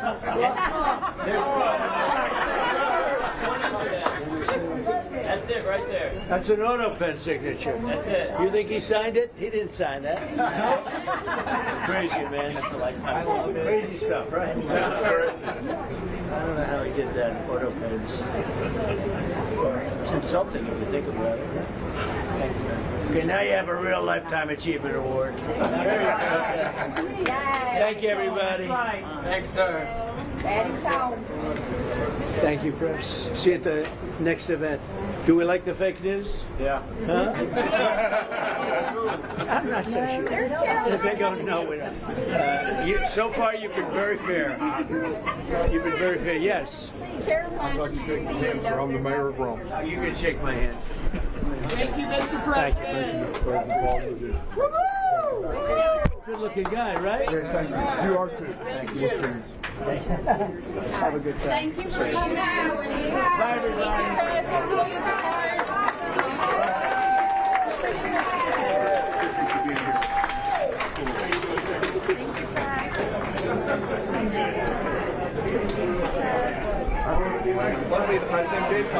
You've been watching live pictures there from Coosa Steel as President Trump meets some fans and onlookers at the site in Rome, Georgia. He is expected to speak here top of the hour of more formal remarks to an audience, which he's going to right now. So hopefully we'll catch up with him in just a few minutes. In the meantime, let's take a break on Live Impact News on WCNC Plus.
It's 4:03 here on Live Impact News on WCNC Plus. I'm Jane Monreal. We are waiting for the president to make remarks at a steel facility in Rome, Georgia. He is making his way there now. And when that happens, we will bring that to you here on Live Impact News. He expected to talk about the economy and, from the sign you see there on stage, jobs. In the meantime, we will go to a previously recorded interview with Hornet star Con Knipple, talking to our Danielle Stein. This previously recorded interview now for you here on Live Impact News. Con, it's now been 7 months since we talked at the top of the Lowe's Tower when you were being introduced officially as a Hornet, which is so crazy. It's been that long at this point. Between the first 2/3 of the season at this point to this all-star break, have you had a moment at least to sit and reflect on what this year has kind of meant to you and looked like? Not really, honestly. Yeah. It's been a lot of go. A lot of games, a lot of time in the gym, a lot of travel, but I've really enjoyed it, and it's been a lot of fun. And just, with the development of the season, a lot of fun basketball ahead. Yeah, it's a bit of a different pace compared to the college game in terms of the travel, a lot of go. Like you said, I know you guys haven't really practiced here in quite a few weeks before today at this point. How has the pace and the adjustment been for you, would you say, at this point? Yeah, I think it is the biggest adjustment. It's not really as much the physical as it is the mental, I would say. Just how to approach the travel and how many games there are. How to be, sharp for every game and every shoot around and practice, film session. So that's been the big challenge, and I've really enjoyed it. Something that you said to me the last time we spoke was keeping that inner voice is something that's pretty important, because you never want to feel too good about your game, because then you won't continue to grow. How have you kind of been balancing keeping that inner voice through this rookie season so far, while also realizing I'm doing some pretty cool things so far too? Yeah, I think it is the ultimate balance. Because you got to be confident to play in this league, and you got to be confident in your abilities. Because if you're not, it can kind of eat you alive a little bit. But also, there's got to be the guy in there that I feel like is like your inner dog that's telling you you're not good enough. Because that'll really help you get better and improve.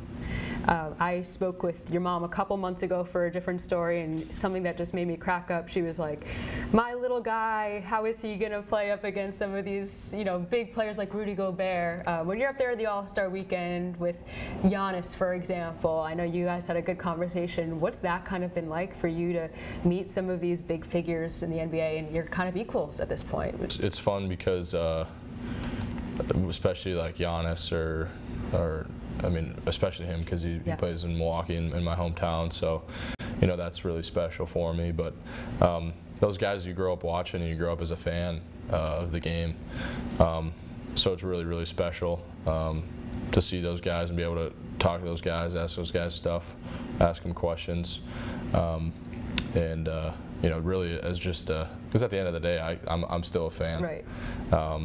And I really enjoy this game, so being around those people is really cool.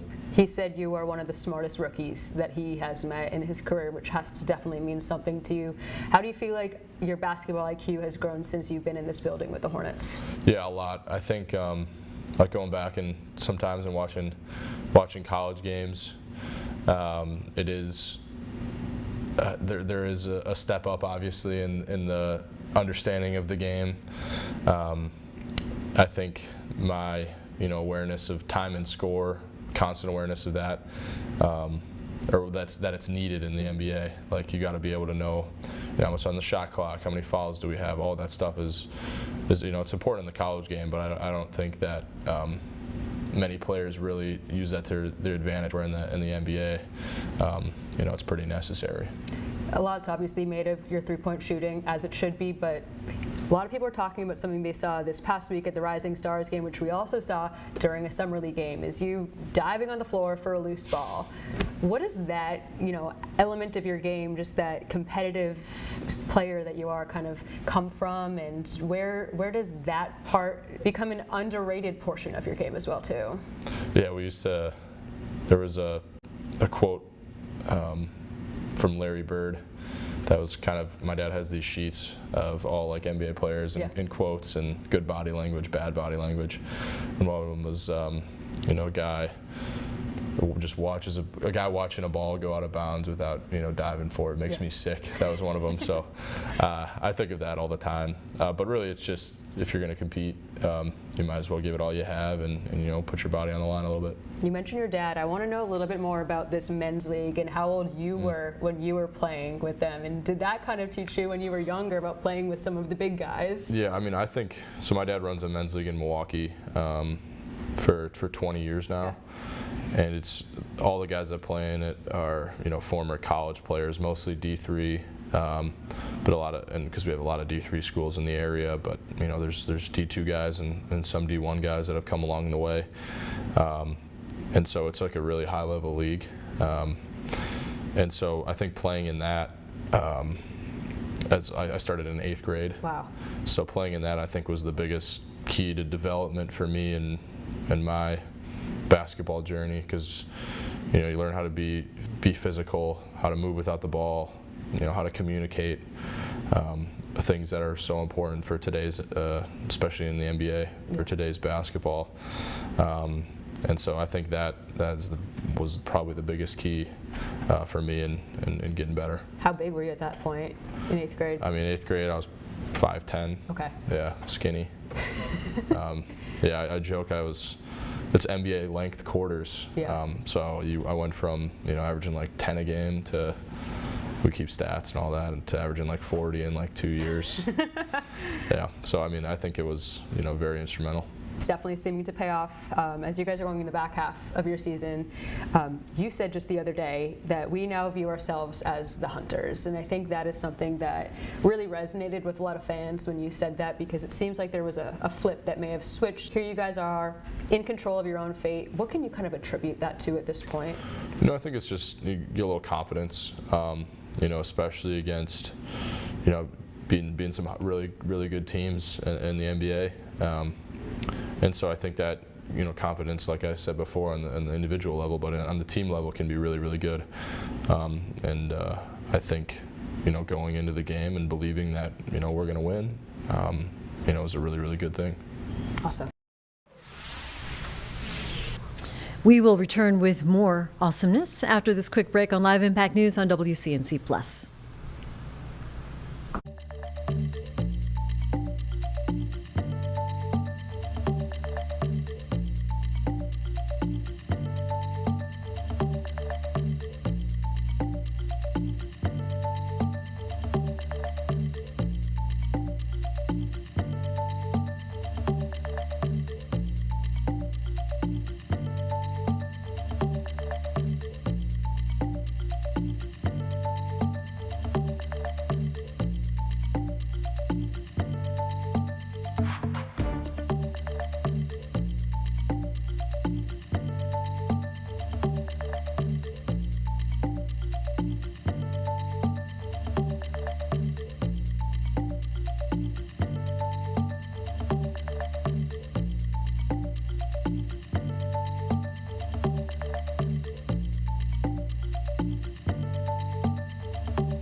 Here at 412, you're watching Live Impact News on WCNC Plus. We want to return you now to Myrtle Beach, South Carolina, where a recess is over. They are in day 3 of a civil hearing in the trial that is set to decide if Weldon Boyd, a businessman there in North Myrtle Beach, and his passenger, Kenneth Williams, will be granted immunity in a wrongful death case of Scott Spivey. This is a stand your ground hearing in this case. Let's listen in.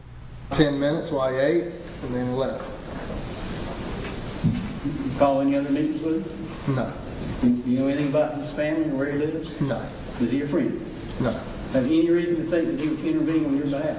No. But you said it, right? I said it. All right. This is during this same time frame. Mark, Your Honor, defendant's 66.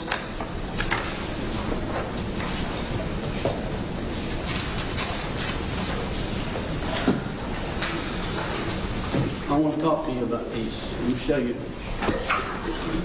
court document. Let me ask you if you recognize it.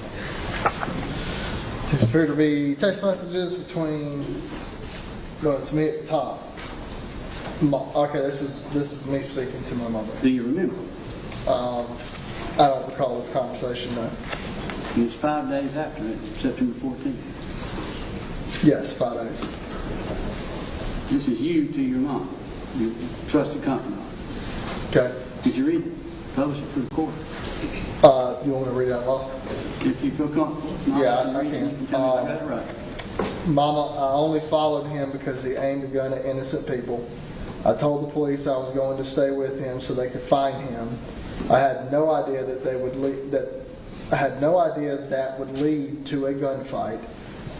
I just wanted a cop to get this guy off the road. I even told the dispatcher he would probably shoot a cop.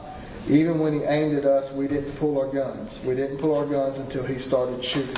Now this is 5 days after to your mom. Correct. And this is the same time these phone calls went on. Well, they went on for about 4 days. This is right after. Correct. Same time period. All right. You recognize the text on the next page? I don't recall it, but it looks. I don't know who I'm talking to in this one. Can you tell us the text that you sent? I did not know the guy. I did not know this guy. All I knew in that moment was that in that moment he was a dangerous person. Well, the court can have it. Do you remember making this conversation? I don't remember this conversation. Okay. Keep going. But you only know if you remember the next one.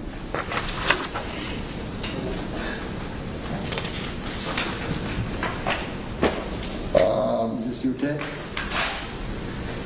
It's a conversation with me. I don't know who I'm talking to in this one.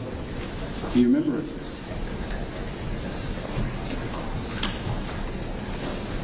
No, I think I'm talking to my mom in this one. I don't remember this conversation. But to somebody you said what? In the middle of the page. Huh? In the middle of the page you said what? You said to bring me a Diet Coke, right? We're on different pages. Okay, let's see what you got.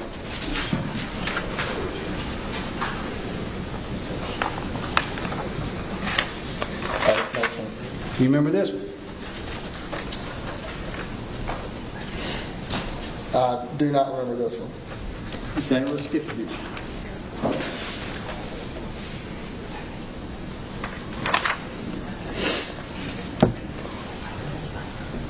And on the page it starts September 17th at 9:03. You see it? I do. Remember this text?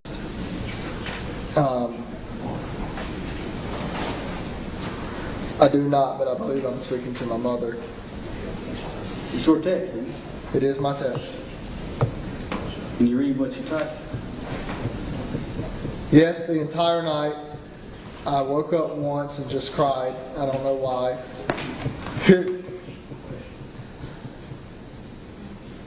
His mom is on my mind, and she's all I could think about. I just cried and fell back asleep. I cried on the way to the farm again, and I don't know why. I just feel so sorry for his mom, but I slept, and I needed that. I just want to tell her that I'm sorry, but I can't because that will look like guilt. You remember sending that text? No. But you felt that way, evidently, because you put it in there. I don't know. Do you know? Can you explain these things that were going on? No. I want to understand it, but I don't. I don't understand it. Did you intend to hurt that man? No.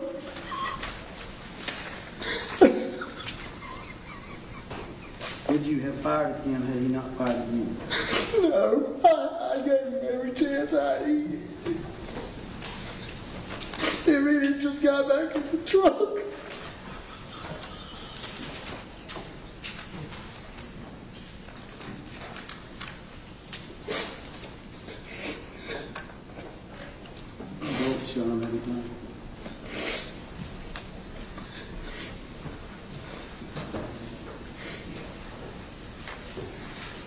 Boyd, I'm not going to ask you more questions now. These other attorneys probably will.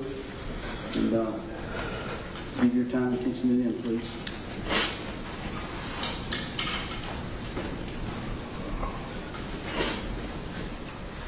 You want to go first? I absolutely want to go. Go ahead. I think it should be Okay. Mr. Tinsley. Yes, sir. Thank you. Let's start where we left off. We're going to back up. We're going to go in the same order you went for this judgment. We're going to start. You still got those text messages in front of you? Exhibit 66. Mama, I only followed him because he aimed a gun at innocent people. But you were already following him, weren't you? I don't know what point you're talking about. The part when you started following him. Remember when you showed those exhibits of that Jeep? That's the first time you saw him aim a gun at anybody, right? He aimed a gun at us too. The innocent people. The innocent people you're talking about right here, you've already taken pictures of him before, and you're already following him when you're taking the pictures, aren't you? I started following him when he aimed a gun at my friend's head. Okay, but that's not the innocent people you're talking about, is it? He was innocent. Okay. You're already following him well before you see the Jeep, right? After he aimed a gun at us. And you heard, yesterday, you heard Mr. Wright say he didn't point the gun out the window when he went flying by you. He didn't do that, did he? He did do that. Okay. The second page, I wanted to ensure he didn't get away from the cops. And I thought I was protecting someone, somewhere. And you even said at one point in time, he might have had a wife at home. He was going to go home and do something too. So you were going to stop him, weren't you? No, it wasn't my intention. Well, who was the someone, somewhere? When someone's acting like that, I don't know who he's out to cause damage to. You know that from your CWP training, and you brought it up, I think, 3 times today, you know that when you have a right to use deadly force, it's in that moment when you have to strike to protect somebody. It has to be immediate, the threat, right? I don't recall it being instructed that way to me. You think I can point a gun at you, you go home tonight, come find me tomorrow and shoot me? That's not in any way what this situation is. The things that happened back down towards Bell and Bell don't have anything to do with why you shot him, does it? I wasn't at Bell and Bell at the same time he was. That was my question. Whatever you saw happen back down the road has absolutely nothing to do with why you shot Scott Spivey, does it? I shot Scott Spivey because he shot at us. Right. That's my point. And you didn't see an extended magazine in his truck, did you? I didn't go in his truck. You didn't see it when you were shooting him. He was outside of the truck when we started shooting. That's right. Didn't have anything to do with it, right? Couldn't smell an odor of alcohol on him as he passed you going on the highway to speed, could you? No. Didn't have anything to do with why you shot him, did it? I shot him because he shot at us. That's right. You and I agree, and this is probably the only thing we're going to agree to. You and I agree. Now, By September the 17th, this is the text where you say, you just wish you could tell his mama you're sorry. By then, your reputation was getting ruined, wasn't it? By then, I'm probably off social media. Because you, and we're going to hear some of the calls, you claim your reputation was getting ruined, you were getting trashed, right? I was. And right before you write this text, whoever you're writing it to, you had a call where you said if you saw his mama, you would say, fuck you. Your son tried to kill me, didn't you? I did say that. Yes, sir. You did say that. When you broke down the first time and the judge took a break, you crying like crazy right there, and you got up and you glared at me immediately, didn't you? I walked by you. You were glaring at me. No, sir. How about pull up the photo? See, what you don't realize is that everything's being recorded.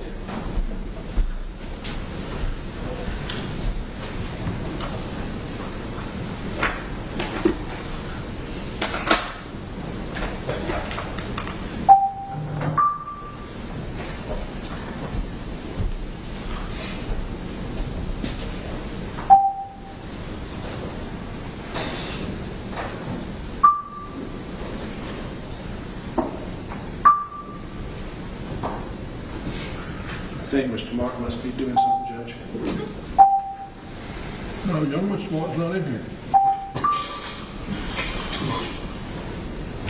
That's you looking at me, right? That's me walking. Where are you? You agree with Mr. Mall said that what I said was correct when you told the judge earlier, and you told me I stood up and said that was a lie. You agree that wasn't true, right? You did have access to our trial strategy. Your trial strategy in what? In those text messages. In trial strategy in what case? This case? This case. This case. All right. You signed a consent form and you gave the phone to Mr. Moss. Do you have it up there? No, it's being in that. You didn't put it in? Mm-hmm. All right. It's open in the book, right? Let me ask you this. I'm going to, the judge can take notice of it. You gave the phone to Mr. Moss, I think you said, what, 3 or 4 days after the shooting, right? I believe it was Wednesday. Okay, 4 days. And then you went and got the phone on the 18th of November at his office and you deleted some stuff. You told the judge about that. I did. And then Mr. Moss turned it over to SLED a few days after that, 3 days I think, on the 21st. And then the phone went from here in the PD to Columbia where it was downloaded on the 24th of September of 2023, right? I assume so. I don't know where it went. I filed this lawsuit June the 3rd, 2024. So tell me how it is your trial strategy was on that phone.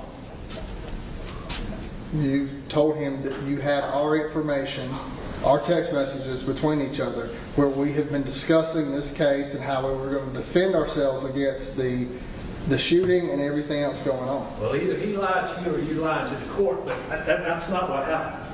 And you heard him correct you to the judge. The truth's not in you, is it, Mr. Boyd? You had messages between my attorney and I discussing the incident on September 9th.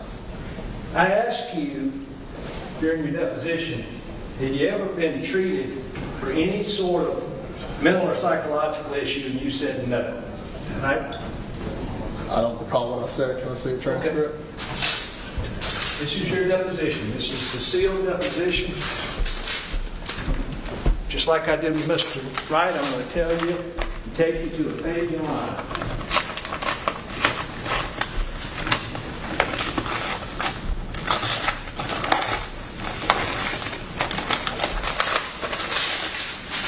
There's page numbers in the top right-hand corner. If you go to page 41, and then look down at line 10.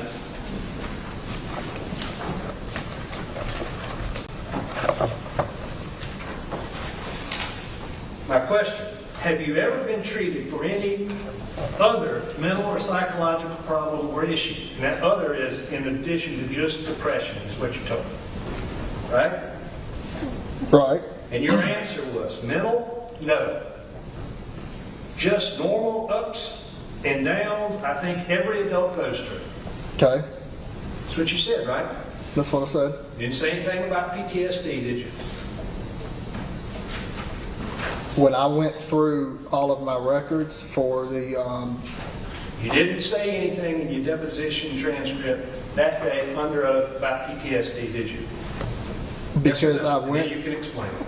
When I went through my military records, as we're gathering all this stuff for this lawsuit, I went through... You've been watching live the civil hearing for the Spivey case and the Stand Your Ground case out of Myrtle Beach. We're going to take a quick break. After the break, we're going to talk heart health here on Live Impact News on WCNC Plus.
At 4:31, you're watching Live Impact News on WCNC Plus. We'll take you back out to Myrtle Beach with the civil hearing for the Spivey case that is underway. And this is the civil hearing in a Stand Your Ground hearing in a road rage case from 23. You're watching Live Impact News on WCNC Plus. Antipsychotic medication, aren't they? I don't know which medication he prescribed. You were on medication for your PTSD, weren't you? And your severe anger.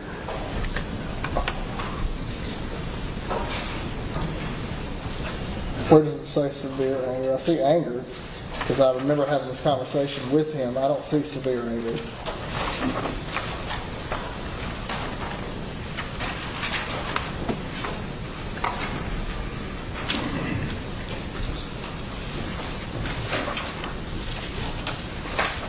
What's my next exhibit?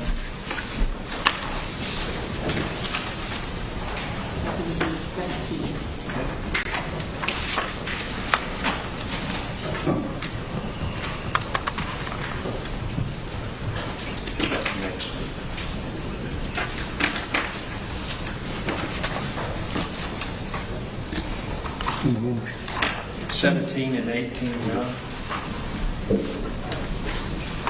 Mr. Boyd, I'm going to show you one of the text messages that you subpoenaed from Jordan. And in that text message, she says something to the effect, she never said you were stupid. And then you remind her that you've been diagnosed with PTSD, correct? Yeah, I say that I remember I also have PTSD. The assessment camp shall be immediately after deployment. Yep. And I went through those records, and there's no diagnosis in those records. Okay.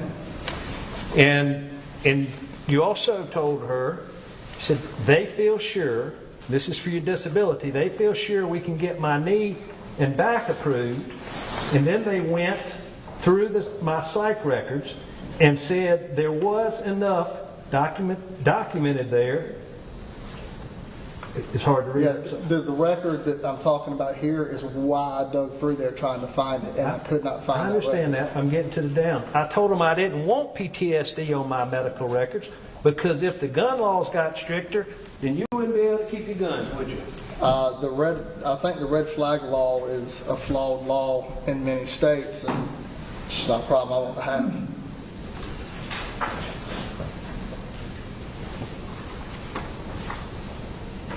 You don't have to talk tough to your mama, do you, Mr. Boyd? I think I get frustrated sometimes to talk to her tough. I think I talk to people. But you're honest with her, aren't you? I'm very honest with my mother. Now,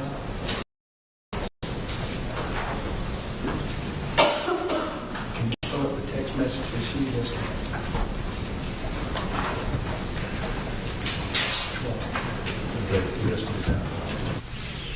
All right, at 4:34, you're watching Live Impact News on WCNC Plus. Let's break away from that civil hearing right now to talk about heart health, because February, you might know, is American Heart Month, and it really just gives us another opportunity to talk about to focus on our heart health, our cardiovascular health, still the leading cause of death. So we want to join Novant cardiologist Dr. Dabadkar, a cardiologist there. And Novant, thank you, doctor, for joining us this afternoon on Live Impact News.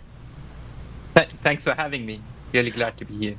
All right, so we focus on it in February, but of course we need to be talking about this every and looking at our cardiovascular health pretty much every day. What age range would you say is that critical time for adults when they need to be really looking at their heart health? So, and then my take on this is, and I always tell my patients, the sooner you start thinking about it, it's much better. Typically, something like a heart disease or heart attack will show up a little bit later in life, like beyond 50s, 60s. The older you are, the risk is higher.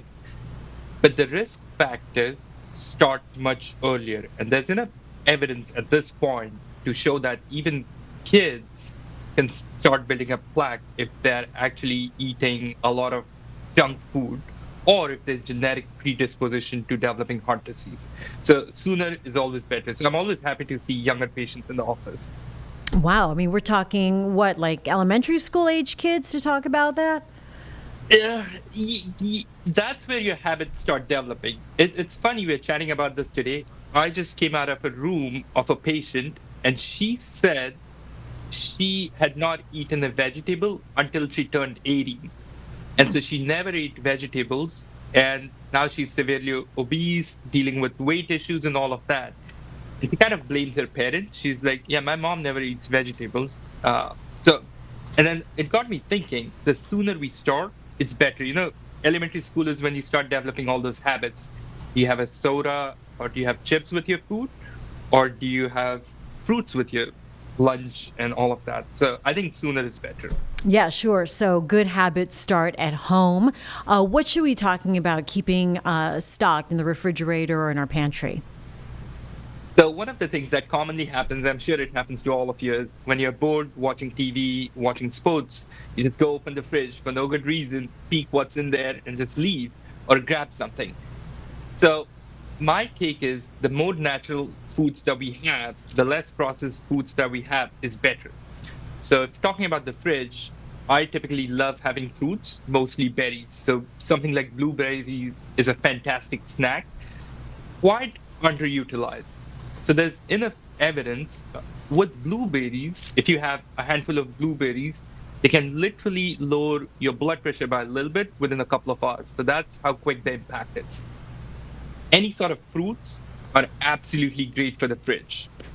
Going to the pantries, I'm a huge fan of nuts because nuts have a lot of antioxidants. So just kind of a handful of nuts, not a full bag of nuts, will satisfy your hunger cravings, filling you up, while at the same time not putting too many calories in you.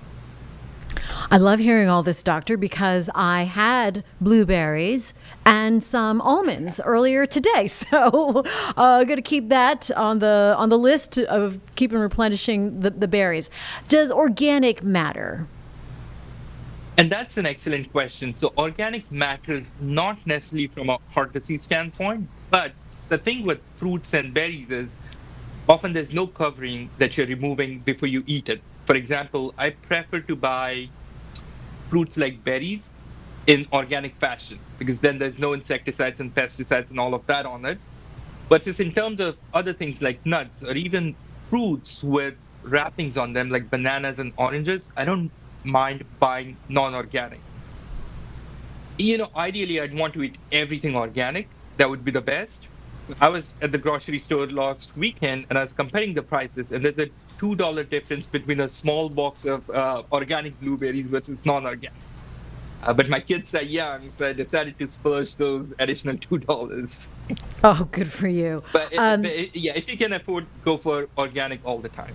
Okay. All right. Sounds good. I'll save those extra $2 and splurge. All right. So conversely, then, how about the foods you should avoid? And that's where I think we really need to focus on, because I get this question, what should we eat all the time? And what I tell people is eating good foods is not going to negate the bad foods that you eat. The typical culprits in typical American diet, or well, I shouldn't call it American diet, it's the fast food diet, is going to be something like sodas and chips and fries. Those are probably the biggest culprits. And most of us know it. We just find it hard to resist them. What the hidden risks are, or what these days sort of classify as protein bars. If you think about protein bars, you're like, oh, I ate a protein bar, so I must be eating healthy. The way I think of protein bar is essentially it's a candy bar with a nice wrapping, a little bit better marketing, and probably in athletic clothes, if you will. They make it sound healthy. That's probably one hidden risk that a lot of us ignore. The second is cereals. So a lot of these cereals are, again, desserts with a little bit of sprinkling of vitamins on it and a healthy label stuck on the front. But none of that is actually true. So those are the two things. And the third thing is orange juice. People think, oh, I had fruit juice instead of fruit. That must be healthy. And even with fruit juice, I think it's literally flat soda with much better marketing. Because rather than having fruit juice, I would rather that people have fruits. So the advantage of eating fruits are it's complex sugars and you're taking fiber in. So you're absorbing the sugar much slower compared to drinking fruit juice. Because once you're drinking fruit juice, the sugar gets absorbed really quick, causes an insulin surge on your body, causes the sugar high. So I would say those three things are kind of sneaky, which we assume are healthy, and they're actually not healthy. All right. That just sounds really sad. Protein bars out. Okay, no problem. It's okay. How about Yeah, go ahead, doctor. I'm sure there's some protein bars which are excellent. So I have a colleague who loves eating protein bars. He's a cardiologist himself. And he usually looks at the packages and all of that. And he has found a few that have very less sugar. So as long as you're careful about reading the packages, you may get away with eating some protein bars. Okay. All right. I'll get through the rest and then be done with it anyway. How about the Mediterranean diet? We've heard about this Mediterranean diet for years now. What makes it so great for heart health? Absolutely. So the Mediterranean diet has been studied quite a bit and still quite a bit underutilized in our day-to-day diet. So what makes it, so if you think about the foods that we usually eat from natural stuff, so they're either high in carb or high in fats, right? The unhealthy foods are high in both at the same time. The good thing about the Mediterranean diet is there's a clear classification, what's for proteins, what's not for proteins, and all of that. One central tenet of the Mediterranean diet is extra virgin olive oil. So the study has shown that people who take adequate extra virgin olive oil in their diet, along with nuts, have 30% lower risk of heart attack and stroke. So it is kind of an anti-inflammatory diet without the bad combination of refined carbohydrates and sort of saturated fats. So it's quite underutilized. And then you have a lot of fish in it as well. Okay, so really it sounds like the diet plays a big part in our heart health. Is it the biggest part, or do genetics, are they equal or more? How does this work? How can we optimize our life? Absolutely. And that's a great question. So, I divide these factors as controllables and things that you cannot control. So I always think of it as like you have to control the controllables. You cannot control your family, you cannot control genetics. So genetics probably plays a much bigger role in the overall risk, but you can't change that. So we have to focus on diet. And diet is probably number one, along with exercise and all of that. So you cannot exercise enough to get rid of the extra calories that you had for dinner last night, but you cannot run away from the ice cream, right? So diet is probably number one that we should control. Exercise, equally important. And people often get stuck on like, hey, what's good to eat? What proportions should I have?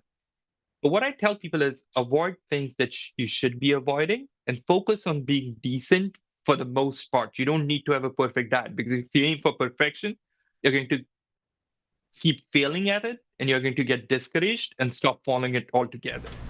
Sure. So lot to tackle. If someone wanted to do something today, this week, to get control of their heart health, what do they do, doctor? Take a picture of the refrigerator, and then I would recommend keep taking pictures of your refrigerator as you're improving your diet. And what you want to see is how your refrigerator and even the pantry is changing. So, instead of having any of the processed things, you replace them with natural things, like you want more fruits in your refrigerator, more healthy stuff, more fish instead of more processed food, and same thing with the pantry. So I would say stock with fruits, and then in the pantry, stock it with nuts. All right, very good. Dr. Dabadkar, anything else we need to know? That's most of it. I think we covered most of it. I don't want to overwhelm everyone. But my final word is keep it very simple. The more complex we make it, it's harder to follow through. All right. Sounds good. Like that advice, one step at a time, and all in the name of progress, not perfection. Dr. Dabadkar, thank you very much for joining us. Appreciate your time today. Thank you. Thanks for having me. You bet. From Novant Health, cardiologist there. Very good information. We're going to take a break on Live Impact News on WCNC Plus.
At 4:48, you're watching Live Impact News on WCNC Plus. President Trump now delivering remarks at a steel facility in Rome, Georgia, talking about the economy. Let's go to him live here on Live Impact News on WCNC Plus. Regulations, cutting 129 old regulations for every one new regulation approved. Think of that.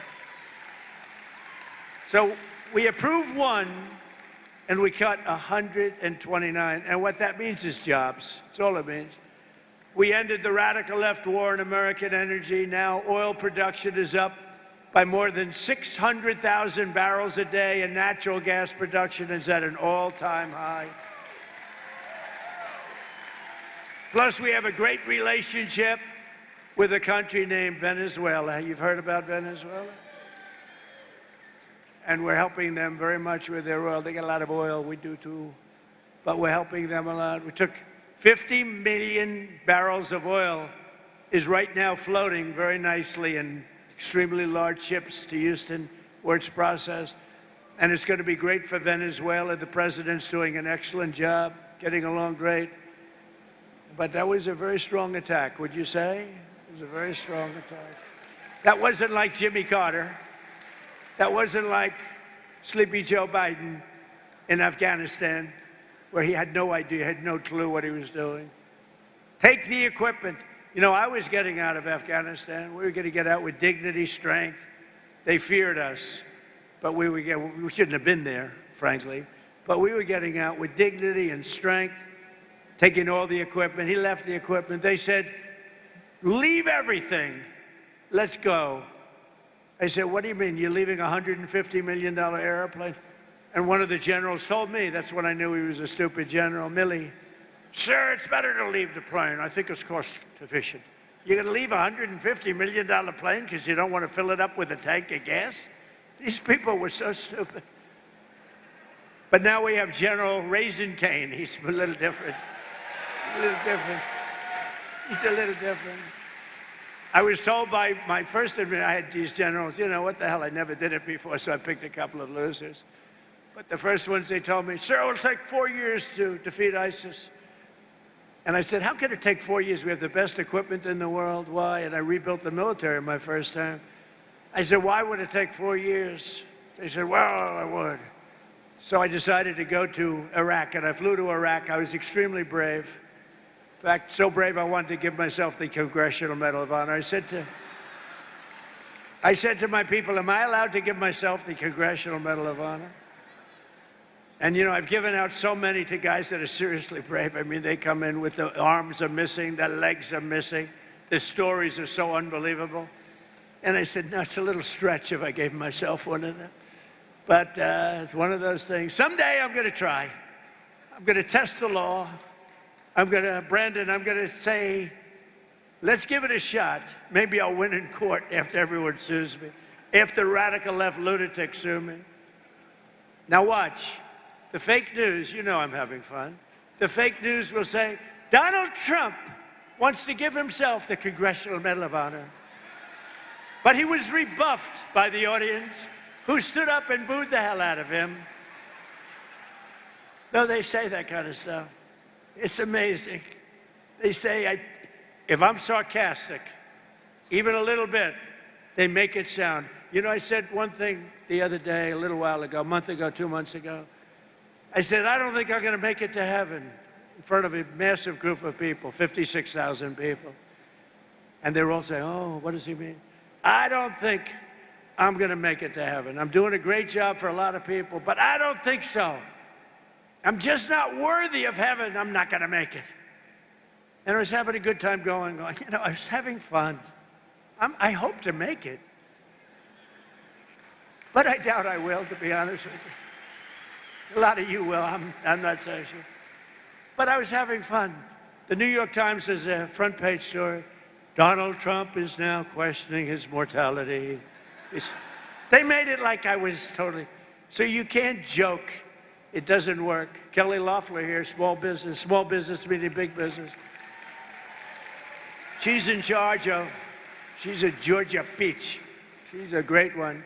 But she's in charge of all of the small business loans. It's called the Small Business Administration. when you add it up, it's the biggest bank in the world or something, right? But she's done a fantastic job. Thanks, Kelly. To help businesses like this one expand production in the United States, we provided 100% expensing and bonus depreciation for all new equipment and capital investments, like that crane that you see back there. And it's all part of the Great Big Beautiful Bill. The Great Big Beautiful Bill is basically a tax cut bill. And you know, when you hear the fake Democrats talking about it, like, oh, the Great Big Beautiful Bill, you know, they try and mock it. We put 4 years worth of goodies into that bill, and everybody said it couldn't be done. You'd have to go into 17 different bills. It's all in that one, and that is cut after cut. It's basically tax cut and business expansion. It's one of the greatest bills ever passed. Remember that when you hear these phony guys like Hakeem, our low IQ, I guess, I mean, he's a pretty low IQ individual, but I hear him talking about no tax on tips doesn't matter, no tax on overtime matters, no tax on Social Security for our 1.8 million Georgia seniors matter. Who's a senior in this room? I refuse to raise my hand. I can't do it. I can't do it. I'm a senior. I can't believe it. I can't believe it. But think of it. No tax on tips. No tax on overtime for the people working there. How incredible. And for our seniors like me, no tax on Social Security. And watch what happens. They will now say, because I just gave them an idea, that Donald Trump passed the no tax on Social Security so that he could save $1,000. Oh, they're going to find me at conflict. They're going to say, Donald Trump has a conflict. I'll pay it, okay? You know what? I don't even talk about this much. I get no credit for it. So, as president, I make $2 million over 4 years, $2.5 million. I waived it. I'm the only president that ever waived it. And they never, ever talk about it. But every week, some of the scum from the New York Times will call, did he waive it? And if my secretary would say, yes, he did. If I ever said, no, he didn't, it would be a headline scandal. But you know that in the history of our country, and this surprised me because we've had wealthy presidents before, in the history of our country, there's never been a president that waived his salary. I'm the only schmuck. I get no credit for it. You know what? I get no credit for it. Nobody ever writes about it. It's the first time. We have a couple of front row Joes here. They've been to like 400 rallies. Thank you very much. Have you ever heard me even talking about it? I never talk about it. They've heard me talking about everything, but I don't talk about it. But I just did today because somebody said, you know, nobody's ever written the story about you waiving your salary. You know, it's still a couple of $1 million. It's like, not peanuts. It's estimated that these policies will help raise income in this state by $7,000 in the coming year, every year. Boost household take-home pay by over $10,000 and protect more than 200,000 Georgia jobs. It's amazing. No one knows the importance of tax cuts and fair trade. More than business. You've been watching live President Trump delivering remarks on the economy at a Georgia steel plant. We have Vanessa and Colin coming up on WCNC Charlotte with your latest local news headlines, as well as Brad Panovich with your weather. Have a good day.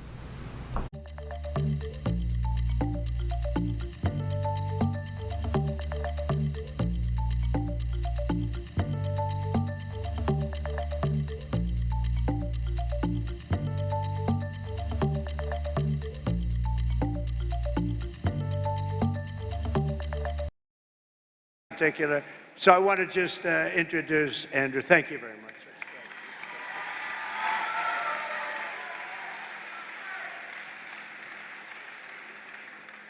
Welcome to Coosa Steel. My name's Andrew Seville, as he said. I joined here in 2001 with my dad after I graduated from the University of Alabama. I've got to say roll Tide. I've got to. My dad bought this company in 1985 we began to diversify, add all American-made equipment. Everything you see here, American-made. We have all American-made steel. That's all we keep in all of those warehouses. All of it American-made. So we saw the tire rack industry really dropping off around 2010, and it was tough on our racks department. It was tough on these guys you see down front, these people that are used to this heat. I'm sorry if some of y'all aren't, but this